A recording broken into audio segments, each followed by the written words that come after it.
Okay. You on? Great, very good. Well, welcome everybody. We're going to bring the meeting to order at 7:04. And welcome to the Town of Williston's Development Review Board for Tuesday, November 28th. We've got a number of things on the agenda for tonight. We are going to go slightly out of order.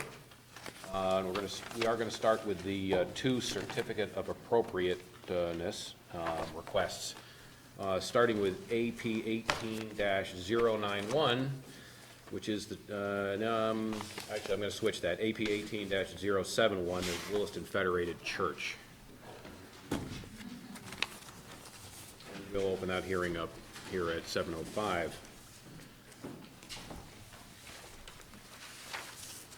Mr. Lamb, if you would state your name and your address. I'm Tony Lamb, and I live at 24 BB Lane, Williston, Vermont. Got an HP as well. Welcome. Matt, it's you? Yes. So as you said, this is AP 0071, also HP 08-03. HP stands for Historic Preservation. And this is a application for a sign to be used at the Williston Federated Church. It's in the Williston Village National Register Historic District, where small projects that wouldn't normally come before the DRB are required by our bylaw to come before the DRB, not under our normal discretionary permit regime, but as what's called an application for a certificate of appropriateness. And the DRB considers these on the advice of the Historic and Architectural Advisory Committee. This is a sign proposed at 60 inches wide by 36 inches high, mounted on posts, with a maximum 5-foot height and a minimum 5-foot setback from the front yard property line in front of the church. The applicant has indicated on their application that the sign will be used in a temporary manner. The bylaw we have doesn't say a lot about signs that are allowed when they're temporary versus signs that are allowed when they're permanent. But it is understood by the staff and the applicant that this sign is proposed to be used for a limited period of time, 120 to 180 days, specifically for the purpose of fundraising for the restoration of the church steeple. This project was reviewed by the Williston Historic and Architectural Advisory Committee back on November 13th of this year. The committee recommended that a certificate of appropriateness be issued for the sign with just a general condition that material, sign design, and location be used as the applicant has shown. So we see it in front of the church, 5-foot setback, wooden posts no more than 5 feet high. And there's a rendering of the sign you should have in your package as well. Great. So is 120 to 180 days enough time to raise enough money to rebuild the steeple? $240,000, I don't know why we need more. The problem is that we plan to change the steeple over in May, and we hope to do the bulk of the fundraising between now and then. And after that, I don't know what we'll do if we don't have enough. If we don't have enough money, we'll continue to raise funds, but I don't know that we use the sign. If you want to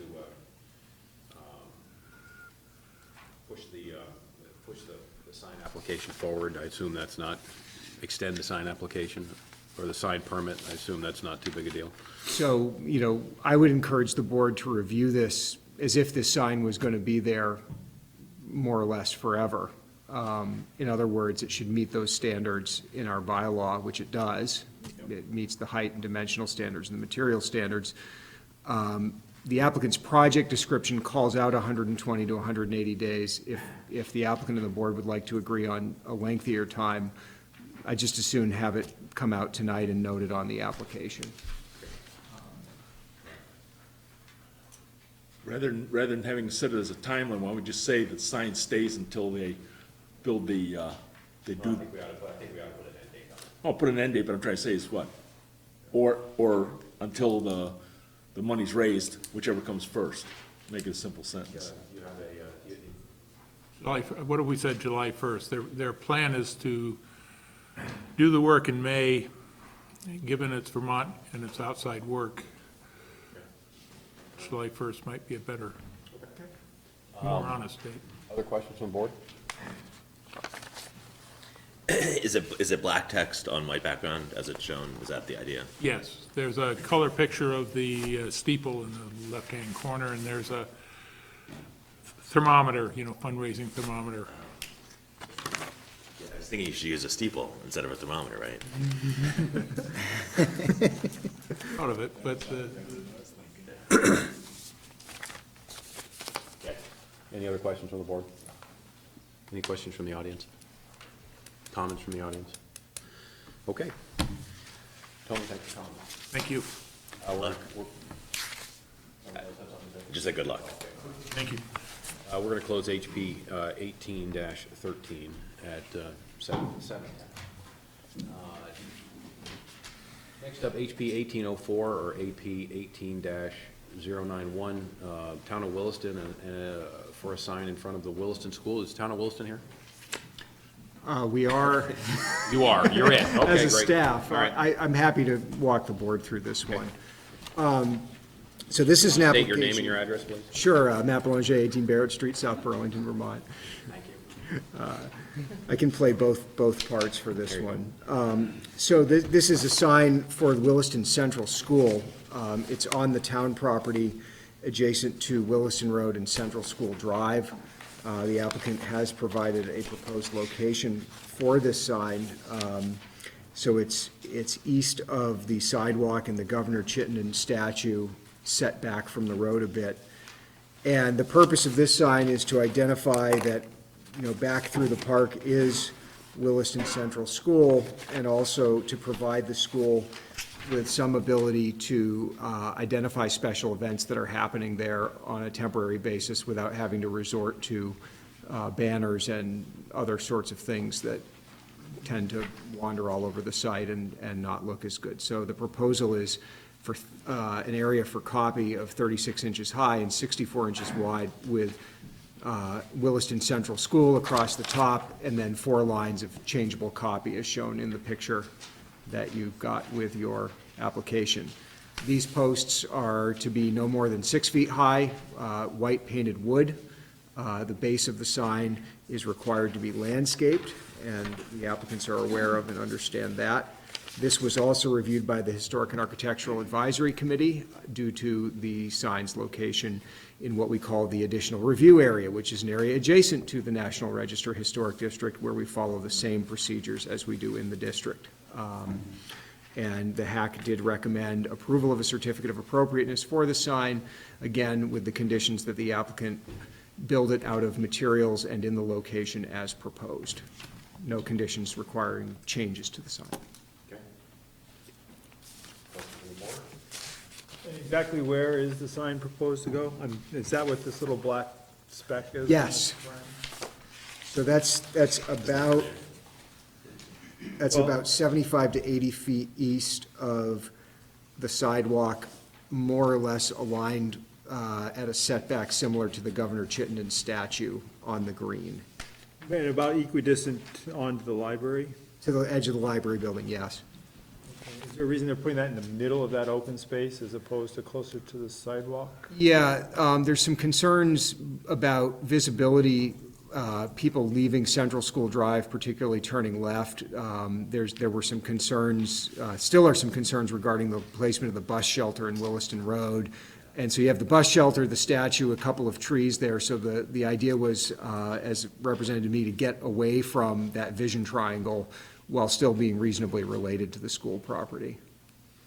Is that gonna cause any problems though with other uses of the green there, of that open space, if he's gonna put this kind of sign in the middle of it? Given the spacing of the trees in the area, it's fairly close quarters in there anyway. I mean, it wouldn't be in the way of somebody wanting to, run around or play ball. It's not where the tents get located when the town's, the Chowder Festival happens or anything like that.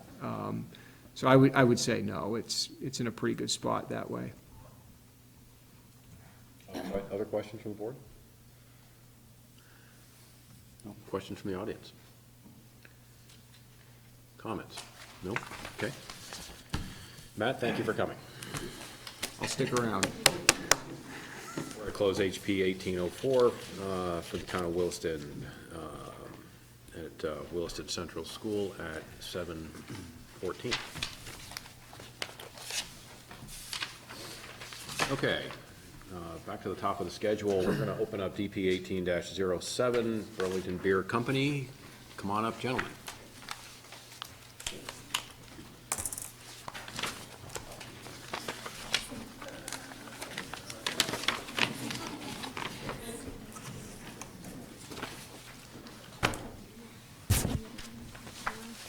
Welcome. If you would both state your names and your addresses, please.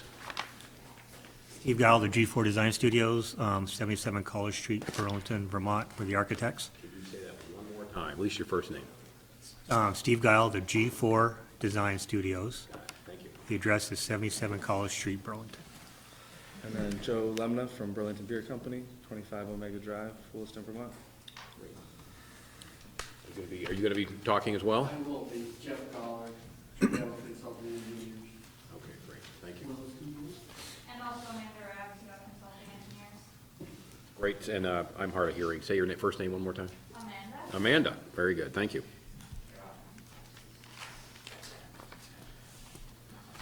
Okay, Matt? All right. This is a request for pre-application review for some changes to a site and building at 25 Omega Drive in the Industrial Zoning District West.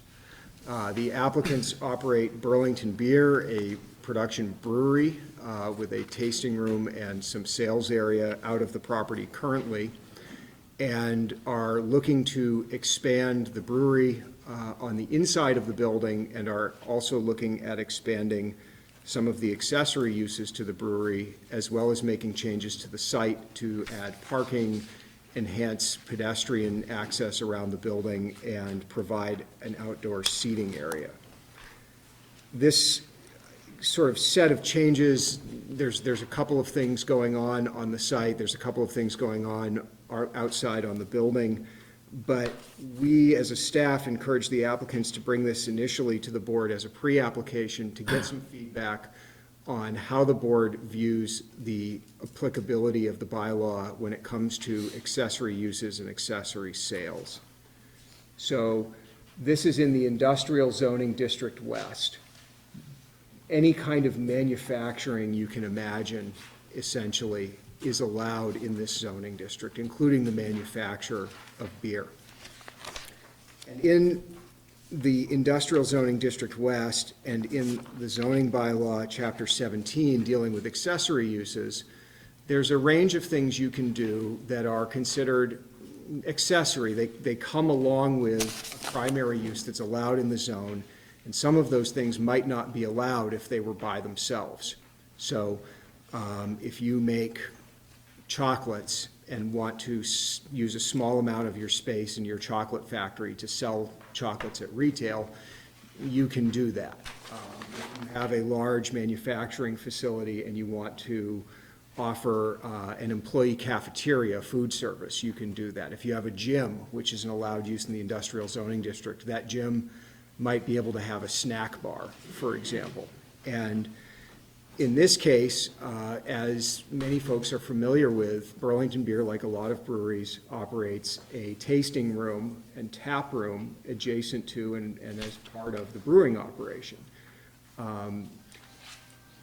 The board may recall some news a few years ago when the Planning Commission looked at this issue, where Burlington Beer in particular wanted to also be able to serve not just samples of beer, but whole pints of beer all in one glass.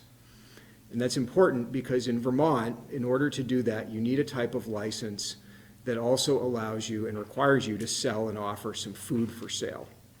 So Burlington Beer came to the town and said, to sell, 16 ounces of beer in one glass instead of 4, a sample flight, we have to also be able to serve food. And you don't allow restaurants in this zoning district. And that was true at the time. The bylaw was changed, Chapter 17 was changed to allow for a limited amount of area in a industrial use to be dedicated to the accessory sale of food, And the accessory sale of food, in fact, comes along with as an accessory to the sale of whatever is manufactured on the site. So the intent of this was if you were making beer, you could sell beer on site, you could sell beer for consumption on site, and you could sell food in a limited way that would allow you to do that and operate the way these breweries are operating this day and age, especially around here. The challenge Burlington Beer faces in their application is that Chapter 17 on accessory uses limits the size of the area that can be dedicated to an accessory use. And so there are two statements about this. One is about accessory sales and says that accessory sales shall not occupy more than 10% of the floor area, not to exceed 1,000 square feet, whichever is less, of the building in which they are located.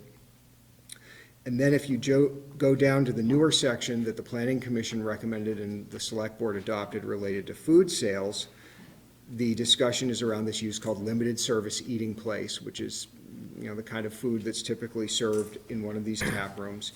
And it says shall not occupy more than 10% of the floor area, not to exceed 1,500 square feet, whichever is less.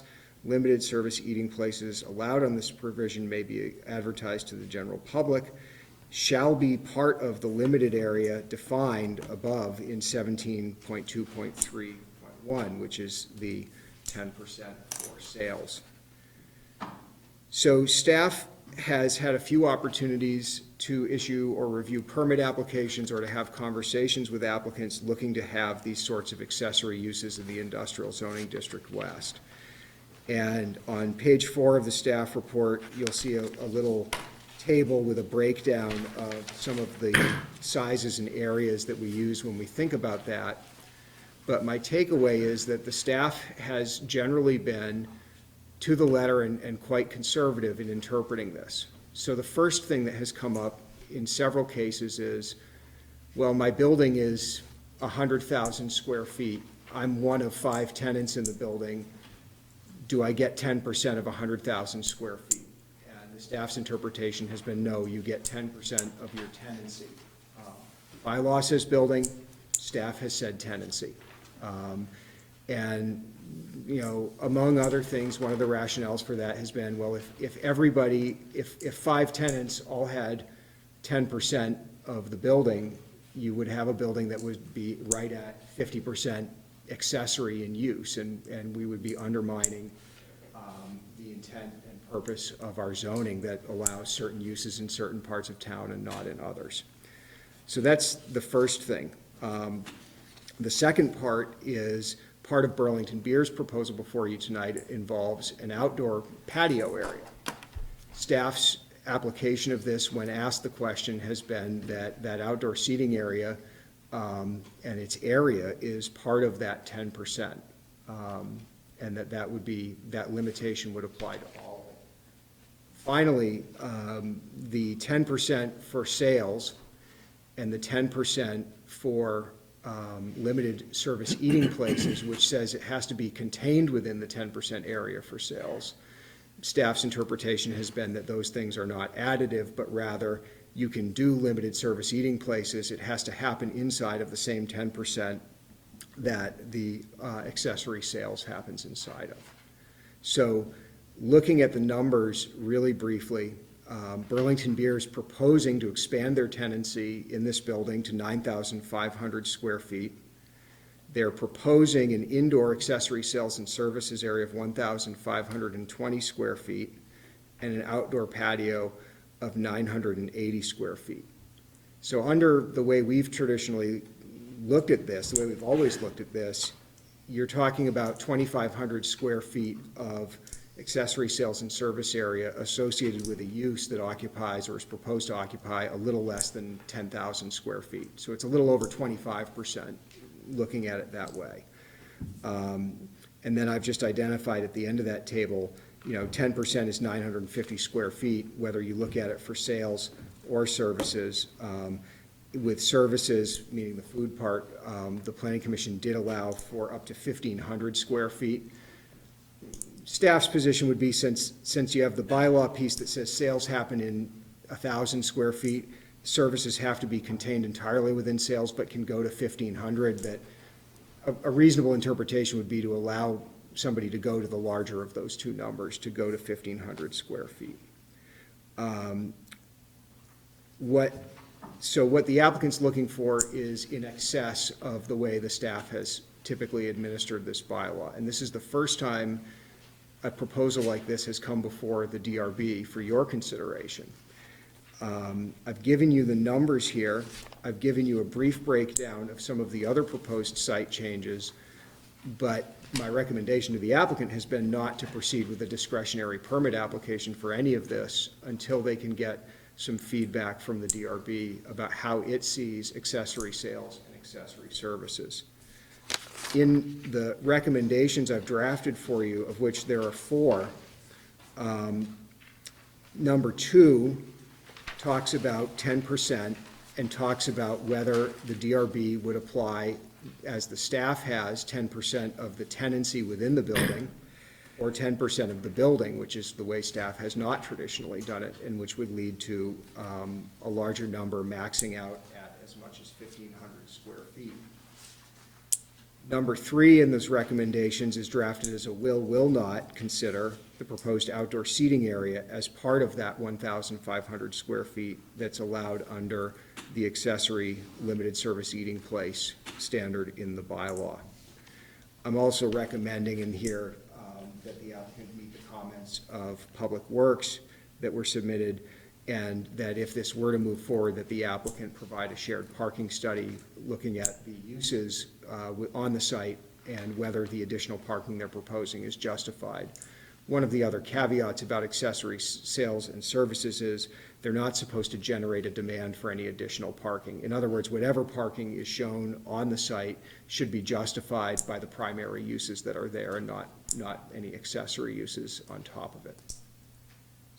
I hope that I've laid this out in a way that's clear, but please, this is tricky stuff, and there's a couple pieces of the bylaw that are interdependent here, but I'll stop there and let you take the testimony. Great, thanks, Matt. Gentlemen, it's your turn. Well, thanks, Matt. Like I said, basically, right now, Burlington Beer occupies about 4,800 square feet of the existing facility. They'd pretty much like to double the size of that. The other half of that size will be new storage area, but the main concern here is expanding their production, tasting area, and seating area. The main concern is there's just demand for that.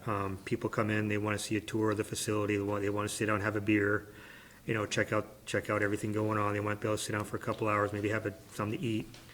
And there's a demand for that, for this type of industry, for this type of industry. So that's what the owner wants to do.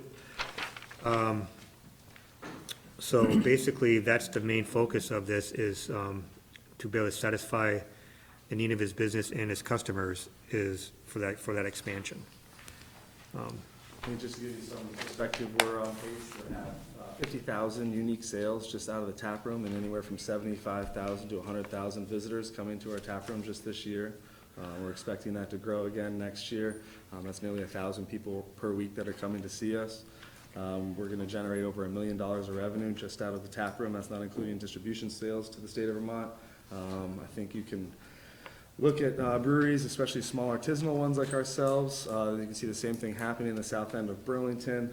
We are having to kind of adopt their industrial areas into more of a maker space and allow different types of artisans to set up shop. And you need those retail margins as a small producer to make it work on this scale. And so by giving that experience for people to come to the brewery and not be crowded, I mean, we can't tell people to not come to our brewery. We're just generating the excitement to get them to come from Connecticut, New Jersey, Florida, Maine, wherever. We can't turn them away. We need to create a comfortable spot for them there. And we just want to follow what bylaws say, which in writing has to do with the 10% of the building. And I think it's should be looked at. What the bylaws are actually written is one thing, and I mean, it's one thing to choose to not follow the bylaws, but I think the words mean something. You can't pick and choose which bylaws you want to follow or not follow. So if it states 10% of building size, I'm just curious as to why we can't just follow that and have to go by possible misinterpretations of the bylaws. Okay. Anything else, any other points? You wanna walk us through, this, the site plan changes? Yeah. So, existing parking for the most part on It's 1,500. the west side of the building. It's supposed to be contained within the accessory space, which is actually Brewery back here, so the proposal is to add more parking spaces back here that is served as the brewery. And right now, basically, people are parking there anyway, so we wanted to make it formalized parking. And a lot of parking is going on the side of Omega Drive, not only by the brewery, but Especially with the neighbors get air a lot of times. That's a seasonal business and they'll have fluctuating. A lot of times you see customers before noon, before we're even open, already lined up down Omega Drive, parking semi-illegally along the road there just to get in to get air. So we're trying to also spearhead fixing that problem for other tenants of the building. One question I have for you. This additional 15 parking you're putting along the back wall and along the side there? Yeah, right there. I'm just curious, have you run this by the other renter, what is it, Berlin City or whatever it is? Will his trucks be able to get in there and? Oh, his trucks will definitely be able to get in there. Currently, he has double parked cars illegally all along that green space and in that area Okay, there. that's They- all I just want. They don't have permission from the landlord to be parking currently like that. Thank you. basically the site plan not only improves the parking, improves, like Matt said, pedestrian access, we're proposing stone dust path that connects to the bike path that's out on South Brownell. And landscape improvements, obviously we're asking for permission to do the deck. It's going to be a seasonal, probably 5 months out of the year. And it'll coincide obviously with their hours, which are going to be till 9 o'clock at the latest. It's on the back side of the building, so it's not going to interfere with any of the industrial uses to the south or the church to the north because it's nighttime. So we're trying to consider all the abutters in the proposal. And, it'll be well lit, the deck outside, we're improving the lighting in the parking as well. To accommodate for. How close is the deck to the daycare center over at the edge? Just out of curiosity. Do you know? The building unfortunately doesn't show up. I wouldn't expect it there. Wouldn't it be over this direction Well, alone? it's almost directly It's across almost the directly street. behind. Yeah. So, I mean, if I could scale on the drawing and do that.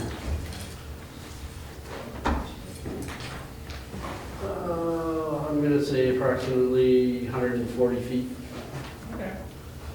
Isn't the edge over to the right?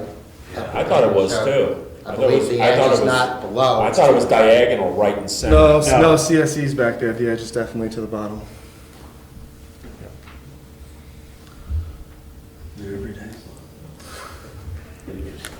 And if we have to, we're proposing to, if we have to put a higher screen there just for that one side on Omega Drive, we'll do that. So, I just was curious. Do we have a law to that effect? What, to what effect? About daycare centers or schools relative to places that serve beverages? Do we? No. Okay. Moving on. There's multiple steps in the regulation of the sales of alcohol. So, the sale of alcohol in terms of our bylaw is, it's typically, it's accessory to something else. So we don't, for example, we don't allow bars outright. We allow a restaurant that can sell alcohol as part of their operation. And so, there, you know, there may be, within the town's liquor control ordinance, there may be other things. Those are administered by the select board, and then there are whatever requirements exist within state law. So food service in addition, Yeah, so we currently have the food what's the, service. what's the plan on the, what's your plan on the food service and? So we currently have food service. We have to get the restaurant license to be able to serve full pours the way Matt mentioned earlier. So we're continue food service, continue to abide by Vermont state food codes and all the applicable laws there. How about hours of operation? Hours of operation, currently we're open 12 to 7 or 8, Monday, 7 days a week. Looking into next year, 11 to 8 or 9, so not too late. There's, kind of dies off in Williston, but it's amazing how people are ready to come in right at noon, so I think we could open at 11 next year. And then I know, Hours of, so are there, Matt or Ken, hours of operation? This is an accessory use. The hours of operation should follow the hours of operation of the brewery, not, correct?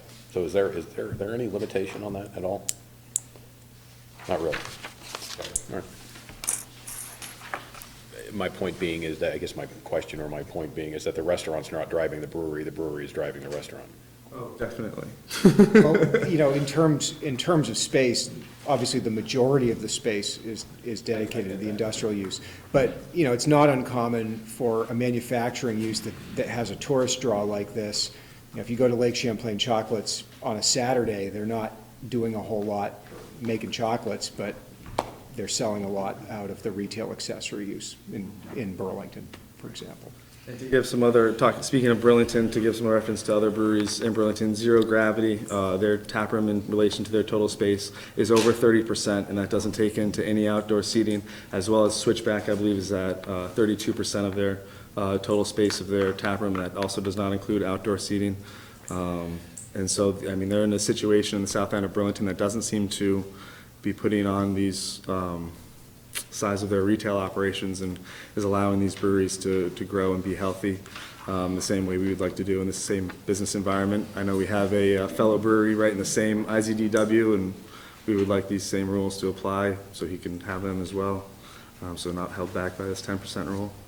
And I know we did talk about, Matt, about splitting up and looking at the accessory sales a little bit differently and the accessory services differently, and kind of giving X amount of square feet to each one, since we do a robust sales of people coming in just looking to buy cans and packaged goods to go, and then also people coming in looking to get flights or sit down and have some food. So we are going to set up the new layout, have a POS, multiple areas where it's more of a grab the packaged goods to go, and then another area where people can come up, get the services to stay. And so we were hoping as well, with kind of doing those two accessory sales and accessory services out of the same space, to be able to combine those two, and that's where the 2,500 comes from. Okay. Other questions? It seems like the 2,500, the 10% isn't really the restriction here. I mean, if you can max out both of those, you can get the 1,000, it depends on, I guess, which wording you want to go with the bylaw. The 10% wouldn't be a big deal if you went with the actual language of the bylaw saying the size of the building, instead of how it's being interpreted as 10% of tenancy. So I think that is a sticking point that needs to be addressed of whether we want to follow bylaws or whether we want to follow interpretation of bylaws. But I guess there's also the need to get, so there's so the number can't be more than 2,500. Yes. According to the bylaws, exactly. And so that's the upper end. That's the upper end, but how it's being interpreted, it possibly could limit us at only having 950 square feet. Right, And that's right. what I'm afraid of, because that's basically smaller than we are now. But at 2,500, it could work, right? It could Because work, you're adding up exactly. the lesson. Yeah. And I wonder if there's an opportunity to, like, you know, if there's the 10% allocation for the entire building, if there's some agreement in place from the landowner or the building owner and the other lessees that they're willing to give up the rights, that Get Air can't come back and say we want a hot dog stand or something. You know, if at most there could be 10% of the entire building used for retail sales or accessory sales. and they can kind of apportion that out. Not saying it's The chair will second that. it's a bad idea. And I would point out, the challenge of jumping forward to 2,500 is the language about the food sales says shall be included in the area described. And again, a strict interpretation says we're trying to include 1,500 inside of 1,000, which, there may just be an issue with the way the bylaw is drafted there. An extremely liberal way of looking at that would be to say it's all got to be in the same part of the building. And that's, really, there's just enough here for me to have said to these folks, why don't you apply to the DRB and get some findings and some answers about how they want to administer this, because the site plan review is going to come in front of them anyway. And you don't want to go to the work of figuring out this whole site plan and then have it, have the numbers not work in the eyes of the DRB when it comes to the accessory sales and services. Other questions from the board? Just one off the side. It says that there's supposed to be fire department notes in the staff notes. I didn't notice them. The reason I asked that is because I saw they put that they're going to have a silo with an actual access from the outside, which makes it a confined space. So I was curious if the fire department commented on that, that they would need a confined space plan, rescue plan, just in case they open that hatch. Let me see if I've got their memo here. They wouldn't, they didn't say anything like that. Typically, fires comments. Given that this is pre-app, that's probably not something we need to worry about. Yeah. We can worry about that. Other questions from the board? I guess I just asked you to clarify for me exactly how you would like us to interpret this rule. Because I'm a little confused at what you're saying. I mean, I'm a We have to go little by confused by it all as well. We need to go by the bylaws. We cannot change the bylaws from this table. Yeah, definitely. Yeah, I totally understand that, and that takes a multiple year process, and that's not anything I want to do. I'm just, Understand too that at the same time, we're not here to hold up business. yeah, So, we're sitting here listening to you. We understand what your needs are, Yeah. we think, and, and we'd like to see, you're succeeding. We'd like to help you succeed some more, within the confines of the bylaw. So go ahead of and. course. and- Yeah, I guess Answer I'm just John's wondering question. what, going beyond 10% of my tenancy, why is that so bad? Like, what's the issue there? So it's not so much the issue of why is that bad, Yeah. it's how it's interpreted and how it's written within the bylaws. And we are here solely to interpret the bylaws. We're not here to write the bylaws. Yeah. As you've already alluded to, that comes Yeah. somewhere else. Okay. And also, I think the other gray area, the outdoor seating, right, Matt, because in the bylaws, there's nothing really, For or against it's it? outdoor seating, so. All the bylaw says is, it describes, the space dedicated to this use, and then it gives you those numbers, the maximum and the percentage. Typically, when a restaurant or a food service, wants some outdoor seating, it has at least triggered us asking the question as to what it does to the intensity of the use. In other words, we don't just pretend it doesn't exist. I think when Chef's Corner added their deck, there were some questions in front of this board about, what does that do? Is there trip generation, et cetera? So, as a administrator of the bylaw, I wouldn't by myself go out on a limb and pretend that a patio somebody wanted wasn't going to generate some level of use. But it is true that the bylaw in the way it's worded anticipates this happening inside a building and pretty much anticipates it happening inside a single tenant building.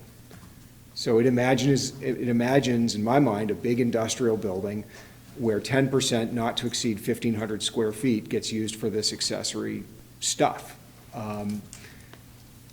As we've come to learn and understand, our industrial zone contains uses and users who are far more complicated than that. And this is one of them. And what would be the threshold needed to be able to add the two? the accessory sales and accessory services, what would they need to produce to allow us, or, I mean, maybe this is a question before, but allow us to add both together and not just look at one or the other? I think they'd have to convince you that what included in the area means is included in the same part of the building. In other words, I don't think there's a path that says you necessarily get to add 1,000 to 1,500. I think at its most conservative interpretation, it says 1,500 has to fit inside of 1,000.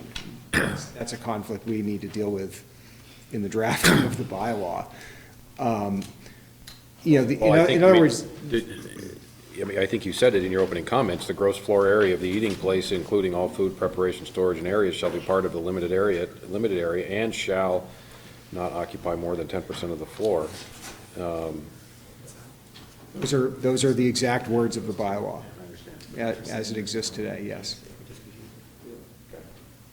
Just to clarify, would the intent of the deck be to serve food out there? Like, would you be waiting on tables out there? No, Are they no. meandering out there to have a drink? Talk to me about what the deck looks like. So the deck is basically just to give a similar experience to what's going on inside, outside on the short amount of warm weather we have. And so it would be no table service. People would come in, get their food, bring it out, and hang out outside. So really, it's just a similar experience to inside, but just trying to get some more seating outside, really. Are you currently limited in how much beer you can serve to visitors by how much space there is for them to consume it?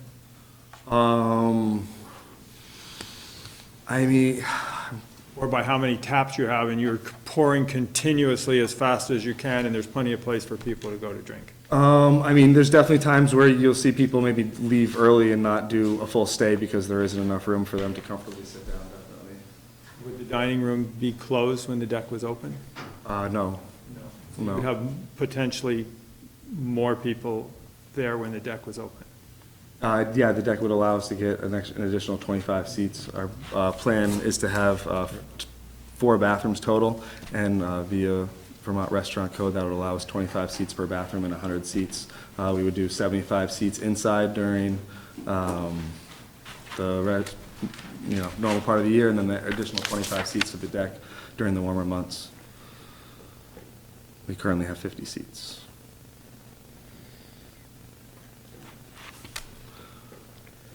But yeah. 500 square feet includes the addition, or the addition. Yeah, 9,500 square feet is the total footprint of the whole, Yeah. back of the space there, where all the brewing equipment is, where the big walk-in and mill and augers and loading docks and all that stuff are.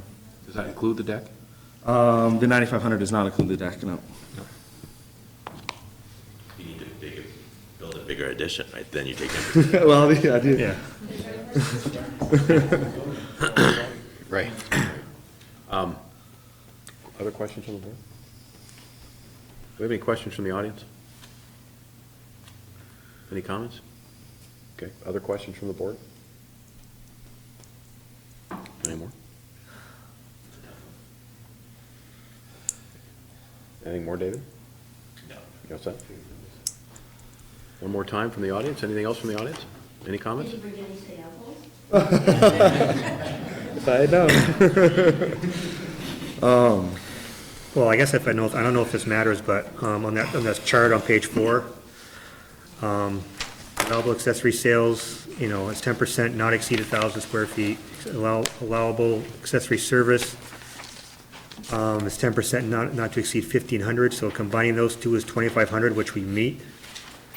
And then, of course, the gray area is, like the staff mentioned, about 10% rule to be used for tenancy, so that's that's kind of the gray area we kind of want your feedback on. Hopefully, it says, combining the two sales and services, unless, man, I'm reading it wrong, it's 2,500, and that's what we're at for sales and service. Okay. We will take that up under deliberation, when we go into deliberation.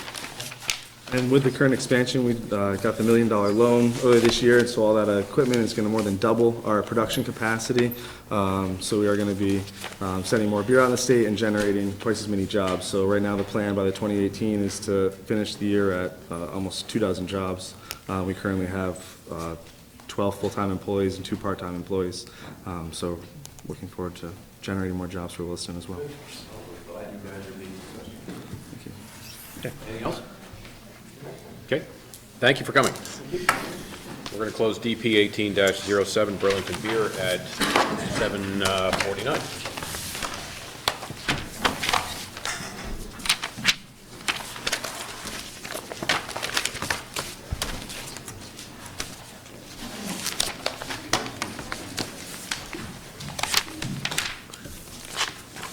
Okay. Next up is DP 09-01, amendment number 12 for Snyder FC Commercial Properties LLC and Riley Properties LLC. This Riley is going to recuse himself because we do have a financial interest in the project. Pete is going to take over for me. Thank you.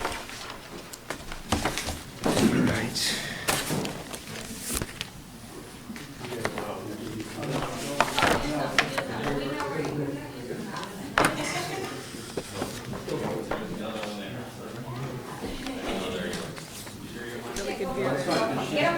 Can't get there from here or something. It's a peach. It's delicious. I don't like fruit in my beer. You don't like what? I don't like fruit in my beer. Oh, really? Oh. I don't like hops in mine. I don't like that either. I think this one's questionable.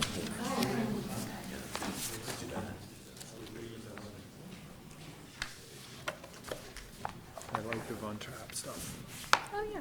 I went there with some clients this summer. I did one of their flights.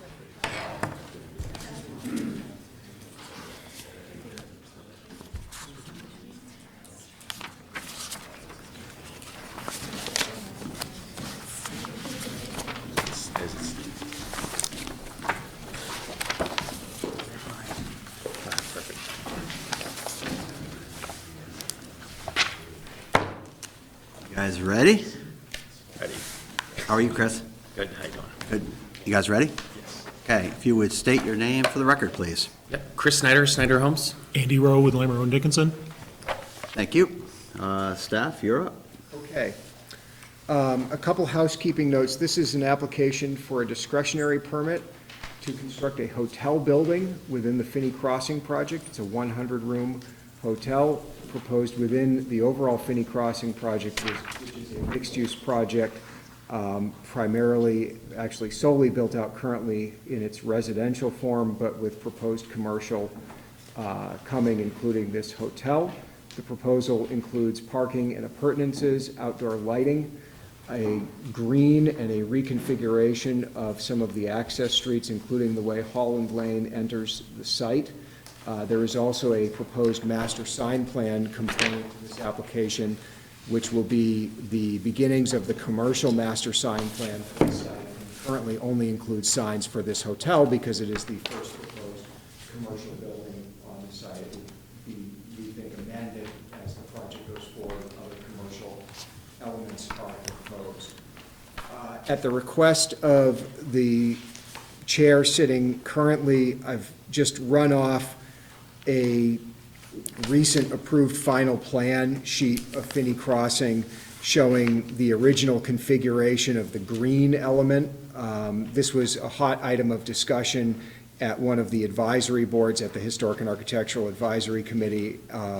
So the chair had just asked that I make sure everybody have a copy of that. So it's just one sheet if you want to pass it around, and that's all that is, just an approved final plan from a prior iteration of Finney showing the old configuration as opposed to what you see on the boards and in the staff report in front of you. There are a few other clarifications and corrections I want to make in the staff notes. I'm just going to do those in line as I work through it. But stop me anytime as I go through the project if there are questions from the board, for sure. So, as I said, it's a discretionary permit. It's to build a hotel, reconfigure a street, build a green, build parking, outdoor lighting, and appurtenances, and also an application for a master sign plan, which has its very own staff report, notes, and motion for approval, and I can handle that separately after the board gets through the site development review. Project history, very briefly, Finney Crossing originally received DRB approval in 2007. Following that, there was an expiration of some of its residential growth management allocations application, which necessitated a reapplication and reapproval of the project by the DRB in 2011. That approval, DP 0901, is the number we've used ever since going forward. And that approval also happened under a version of the town's bylaws that are almost identical to the bylaws that exist today. The prior approval was under the old Williston zoning ordinance, which was substantially different. So the project didn't change, the bylaws did, and in 2011, the DRB found that the project complied with the new bylaws as adopted, and the project continued to move forward. There have been a number of subsequent amendments. They now take up almost 2 pages of the staff report when we write about Finney Crossing, but I've listed them there.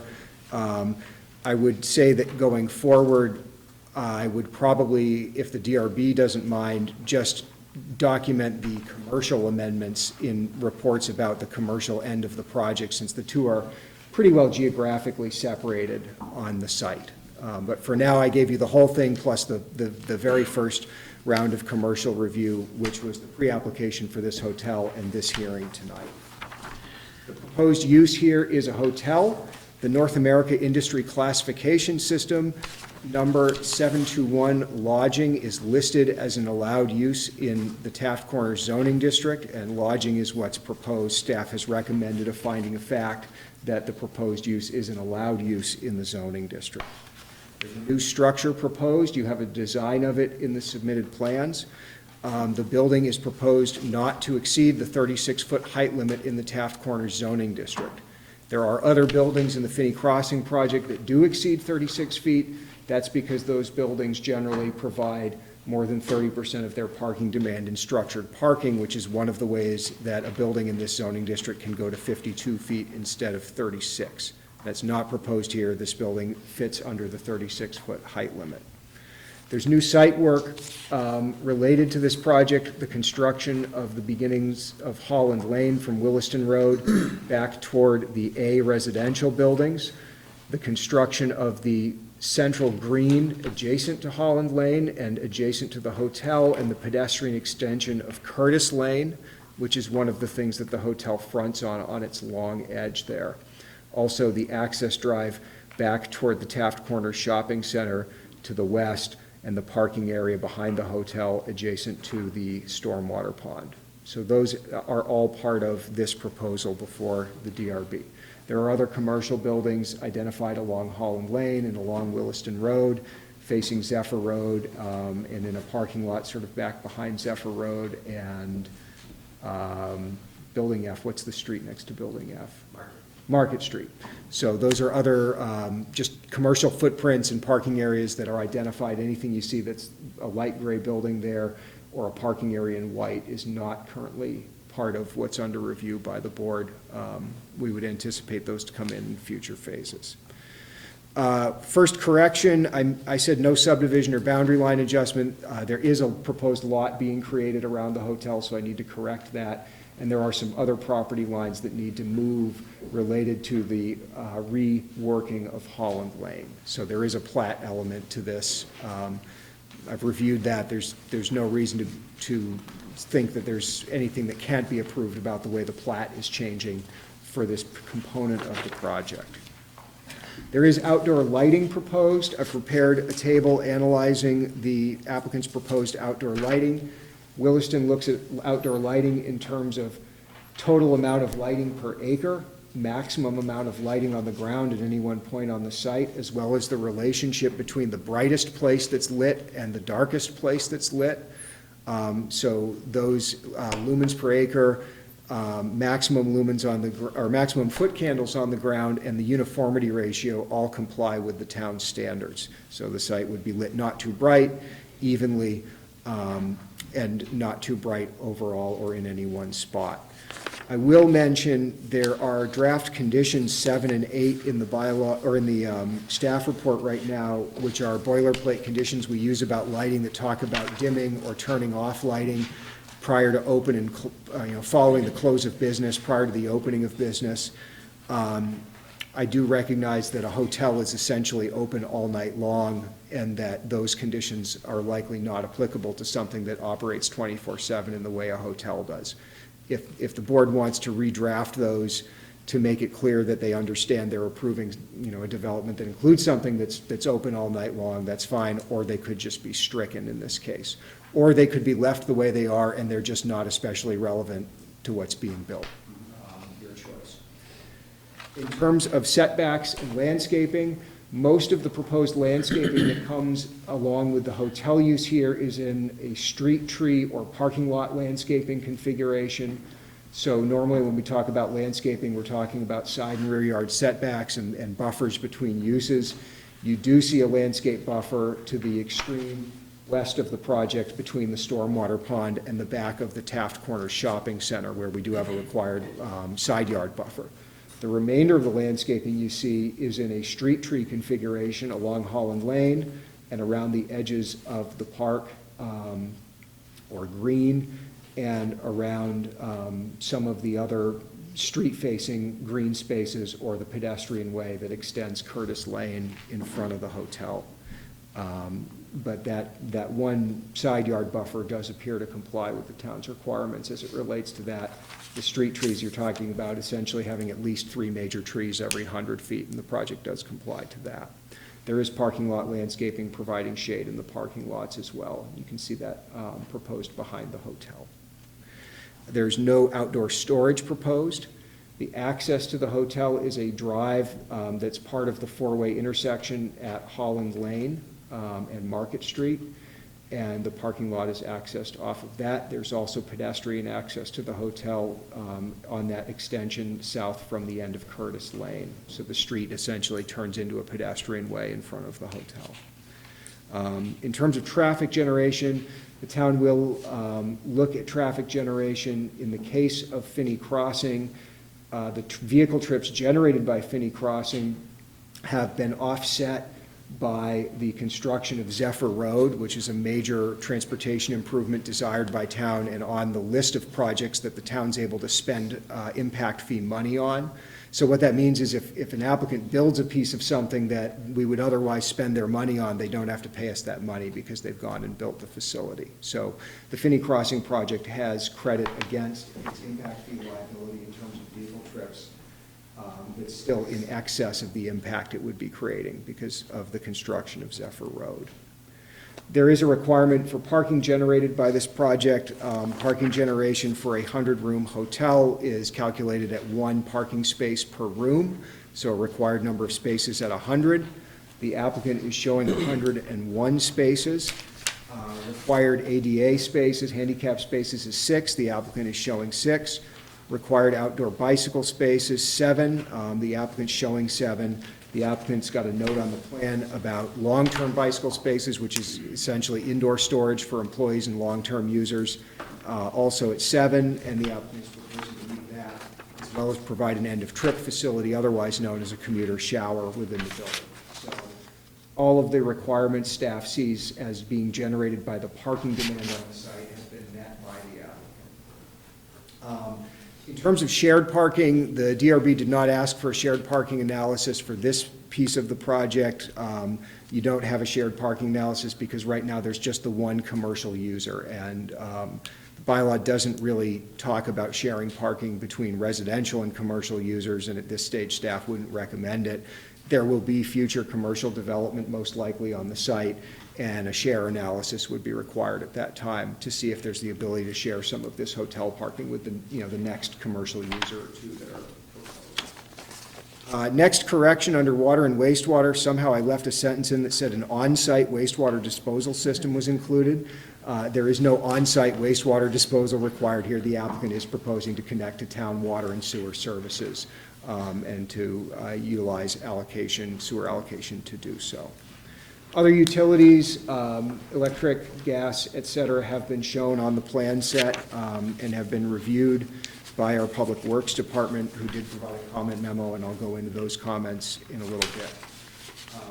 There are snow storage areas shown on the plan, places that you could push the snow from the parking lot, and staff just has some recommendations there come straight out of the bylaw about making sure that landscaping stock used in snow storage areas is salt tolerant and can generally survive having snow plowed on top of it in the winter. There is a plan in place for dealing with solid waste, trash and recycling containers. The main requirement here is that those be located somewhere that you don't have to walk past them on your way to a major entrance of the building, and that they be screened from view, and both of those requirements have been met. This project is in a part of town that's subject to Chapter 22 of our bylaw, which is titled Design Review. There are some particular requirements in 22 Design Review. Those are quoted in part in the attached Historic and Architectural Advisory Committee transmittal to you. They're in the form of a 2-column table that looks like this. I had worked with the HAC, and we had drafted recommended findings that the proposal complies with all of the points of the design review standards. I did, in one case, under the discussion of relationship to the street, I left in a boilerplate phrase that said, HAC recommends following condition to ensure compliance, and then they didn't have a condition to recommend there. I would recommend the board either strike that or simply find compliance with the relationship to street requirement of the bylaw. Staying on that point for just a minute, this was a matter of discussion in front of both the HAC and the DRB at pre-application. The board may require the hotel was originally proposed adjacent to the stormwater pond with the parking lot effectively in front of it. One of the recommendations coming out of the DRB was to swap those two elements on the plan. The applicant has proposed to do that. And so while what the hotel faces on 2 sides now, well, really on 3 sides, aren't named streets so much as they're, street-like access drives with pedestrian facilities, and in the case of the extension of Curtis Lane, a wide sidewalk. Staff would recommend that that really meets the intent of what the bylaw says about having a relationship to the street. The idea is, number 1, not to have a big giant parking lot between buildings and the street in this zoning district, and number 2, that it enhances the pedestrian friendliness of the district. So it's across a major pedway from the proposed green, and then it has frontage on these other 2 drives, and then the parking lot is in the back. The Historic and Architectural Advisory Committee also had a lengthy discussion about the change to the configuration of the green and Holland Lane. So this is why I had passed out to the board this old approved design from Finney Crossing, and mostly to talk about this big central green that had been thought of in the preliminary reviews of Finney Crossing up until the point of this proposal. So Holland Lane, Boxwood Street, coming in across from Shaw's, terminating at Market Street in this T intersection, and then driving around this large central green with the hotel building today being sort of in this area up here. So the applicant's proposing to change that. They're proposing a 4-way intersection with the access drive Market Street, Holland Lane. The green is made somewhat smaller and pushed closer to the hotel, as well as adjacent to another building that hasn't been proposed or designed yet. G, I believe? H, sorry. G's on the other side. So this is what the applicant has proposed to do. They've proposed to change the size of that green. The HAC members could not agree about whether this street change and change to the green was something they wanted to recommend the approval of or not. So, the considerations they put into that disagreement were that the T intersection felt like more of a village center feel, that having the park more central allowed both G and H to have some frontage on it. The concern that the T intersection would slow traffic more than the 4-way intersection might. That the T intersection, as originally shown, would eliminate the on-street parking, and whether you think on-street parking is good or not is sort of, they just said, well, there wasn't on-street parking before and now there is along that bend. The other concern on the part of those who did not like this change was the lessening of the significance or size of the green on the site. And I left the last discussion point there as an is not. that the park size is or is not adequate. And so there was a bigger park, now there's a somewhat smaller park. There were members who felt very strongly that it shouldn't get any smaller than it was originally shown. I will point the board to some of the language in the bylaw that talks about the appropriate sizing of outdoor spaces. This is related to the idea of a sense of enclosure, that when you're in an open space, you don't feel too exposed. And the way our bylaw expresses that is that generally green spaces should not be much more than twice as wide as the height of the adjacent buildings. So the adjacent building we're dealing with right now is a hotel that's 36 feet high, and the width of that green is about 122 feet. Am I correct on that? Okay, so it's 122 and it's 130 something deep. So it actually still exceeds the guidance that our bylaw gives about the upper limit of the size of these green spaces. I think the HAC had a fairly lengthy discussion about the function of this space, the relationship of it to the buildings, the street configuration. There was one member who felt strongly that what the applicants are proposing was a better street configuration because traffic would actually flow a little bit better than everybody coming off Williston Road and immediately finding this, left or right decision at the T. So right now, in your recommended conditions, I've called out the HAC transmittal as I usually do, and say, final plans address all items, and it includes this HAC memo. There's a challenge in that some of what the HAC has communicated to you is not definitive either way, and so that needs work by the board to craft a decision to make sure the board is getting whatever conditions it feels it needs for this project to meet the design standards in the district. The other HAC recommendations, I skipped around because I wanted to get through the green first. It's a little vague where it says in number 1, the view down Holland Lane from Williston Road could terminate here if a feature was added. Here, what here means was more apparent in the context of the meeting minutes, and it's a green space adjacent to the parking area for that middle A building. And essentially, it's the little green space that you would see if you were standing on Williston Road looking straight in Holland Lane. So one of the discussion points of the HAC was if there was something added to this, a landscaping element, a seating wall, a fountain, a statue, really anything with some sort of gravity to it, that it would help people's view have something to terminate on sooner as they look down Holland Lane. And again, some of that is for the applicant to respond to, and some of that is for the DRB to consider whether that's important to you. The advice from the HAC was the other recommendations from the HAC, the members agree that buildings G and H need street entrances as shown. The bylaw is going to require those buildings to have entrances on the street, absolutely, and they are shown. Those buildings are not under review as part of this proposal. And lastly, the HAC members do agree that visual connectivity between green spaces of the remainder of the commercial buildings is important.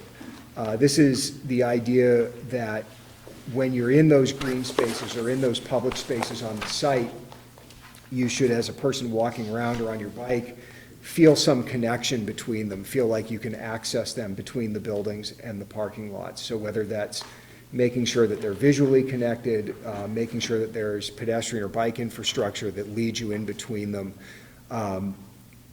Some of that would be part of what the board is looking at tonight, but a lot of that is really an admonishment to the applicant as the site plan evolves in the future about making sure the green spaces aren't too broken up.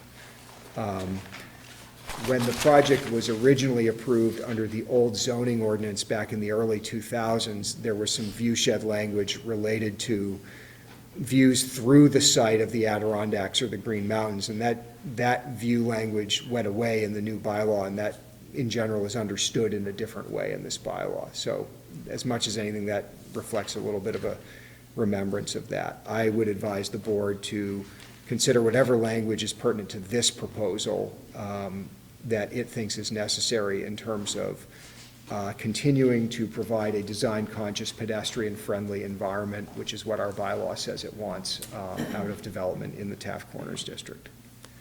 We did also receive comments from police, fire, and public works. There were no comments issued from the police department.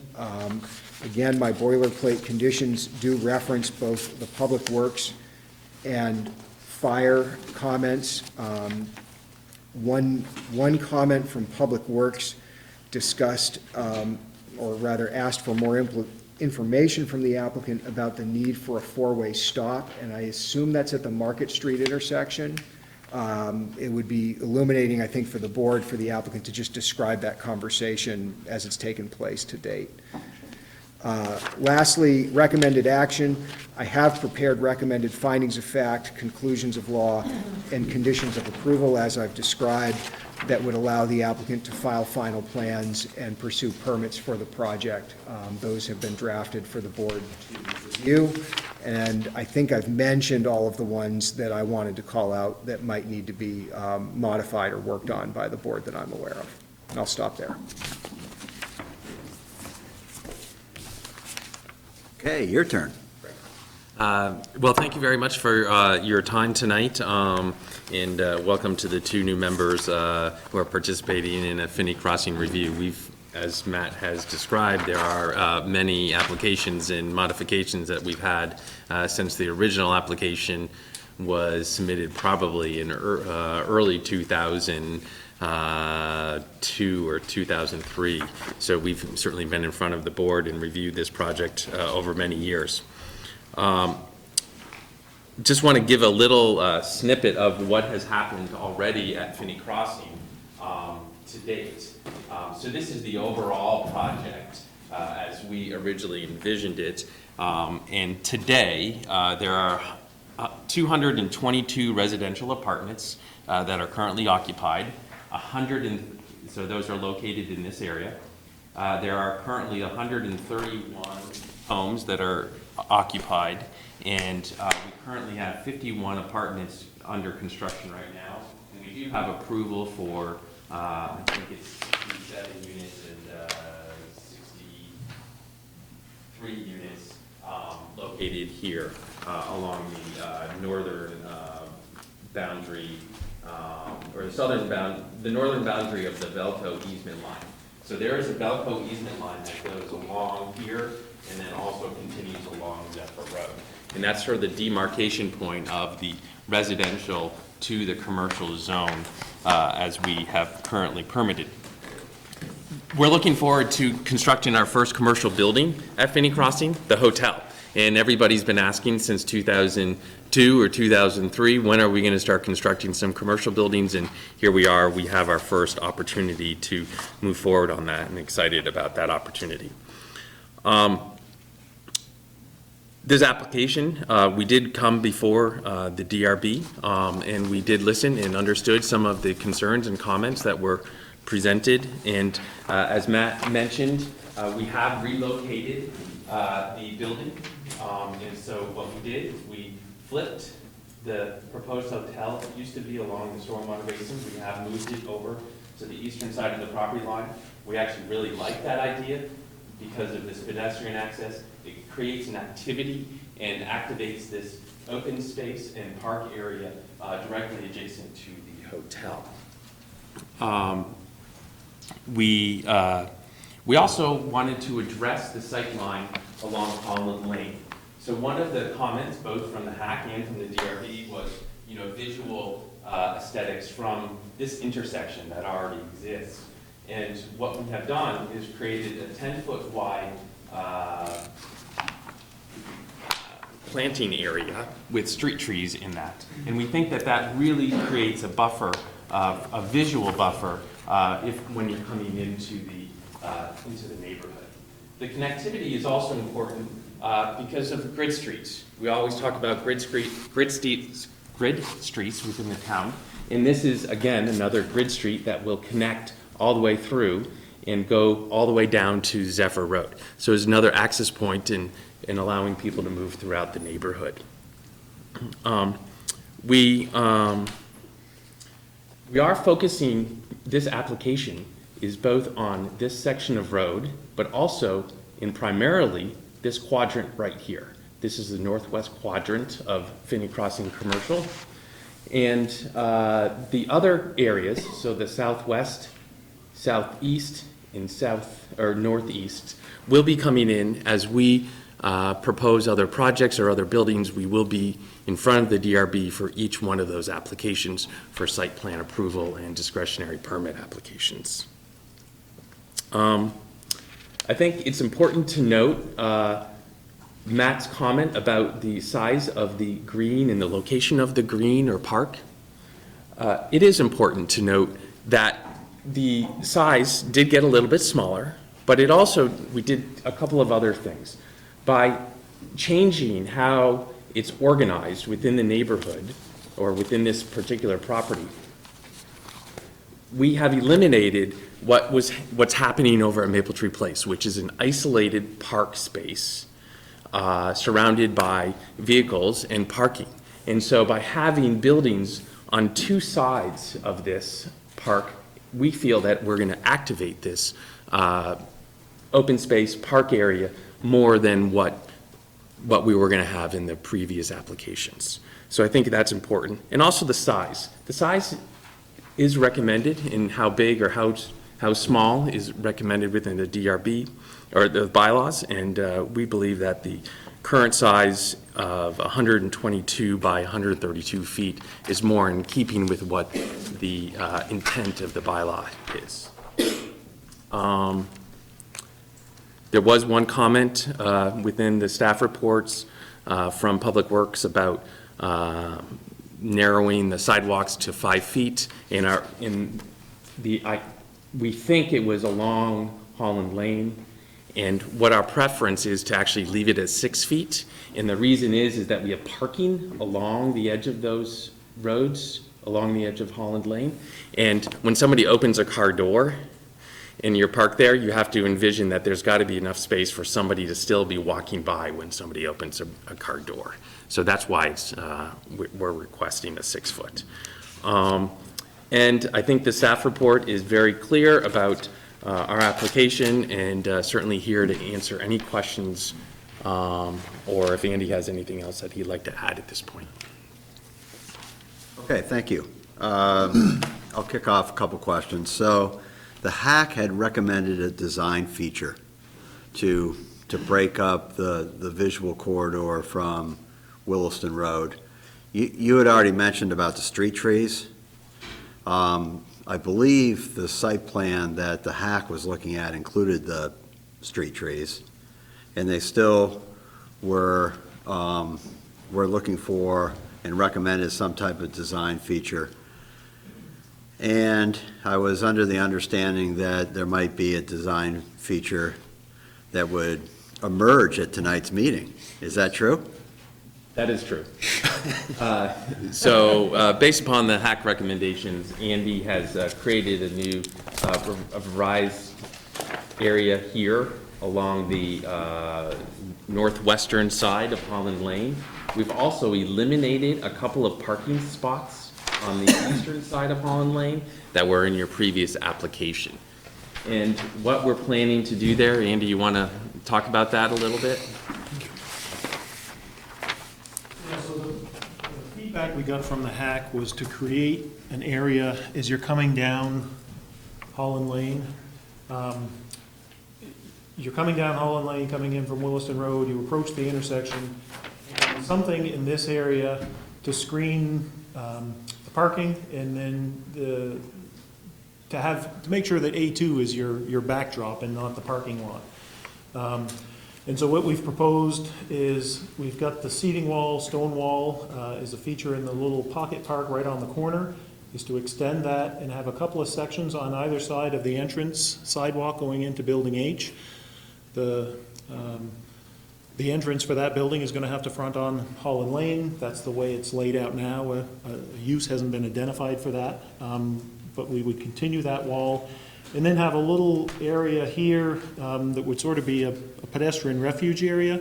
And one of the things we had talked about with the HAC was having some element there that would have some height to it. So right now we've just got continuation of the seating wall behind that, with the idea that there would be some sort of a structure to provide some covered element under that hardscaped area that's outside the area of the right-of-way. Exactly what that looks like, I think, will come with Building H. You know, the two have got to complement each other. There was discussion with the hack about possibly having the post and beam type structures that CCTA uses for bus stops. The buses aren't going to come through here, they're going to stick to Williston Road, so, you know, while this might not be a bus stop, it might be an area where people could either pause walking along Holland Lane, or an area where, you know, you might be waiting to get picked up from the parallel parking spaces along Holland Lane in front of Building H. But I guess the concept is there would be some sort of covering element to that hardscaped area, but the design with that would come with Building H, that the two could complement one another. And as Chris mentioned, we eliminated a couple of parking spaces back here. And the other thing that we had talked about with the hack was, regardless of what happened there, was to have some larger trees on the background to provide a little bit of a backdrop to that area. Good. My next question is, Chris, you can certainly answer this, but probably for Andy, is could you describe how the intersection of Holland and Market Street is going to work? Is there just going to be two stop signs? We propose that it's a four-way stop. Four-way stop? And probably the primary reason for that is to give pedestrians priority. You know, if you're not stopping on Holland Lane, it has the potential to really separate the east from the west side of the road. And, you know, we don't want to have an obstacle to traffic coming and going from the commercial area out to Williston Road or from one side to the other. But we want to make sure that pedestrians have the priority so that you don't feel like you've got to drive from one side of the street to the other. And that's really the primary reason for the four-way stop there. It's not so much in terms of traffic control, it's really to give pedestrians the priority. And I would add to that, you know, we constructed Zephyr Road. And one of the things about Zephyr Road is it's supposed to be the link of the grid streets. And so if you're going around Taft's Corners, you're going to come through Maple Tree Place, like I do every day, and come around and connect through there onto Zephyr Road. And that's really meant as a collector road around Taft's Corners. This is a neighborhood street and should be considered as a neighborhood street with the stops and pedestrian access points. Yep. Andy, in your traffic review, did you consider any backup queuing of cars during peak traffic times coming off from Williston Road, hitting that first stop sign and filling that available space? Roger did look at that, and I think his concern was more with traffic leaving, and there are the two, as you come headed towards Williston Road, it shows better here. You know, you've got the single lane, but then it widens out to two lanes exiting. It is only one lane coming in, but I think that's about, it's mentioned in the memo, it's about 375 feet, so there's a fair amount of room to queue up there if needed. So that was considered by Roger? Yep. Yes. Okay. Thank you. Any other questions from the board? Can you, I'm looking at that original plan, and it had what I would consider a grid street, which is a bunch of straight streets with 90-degree intersections as a grid, like Manhattan or whatever.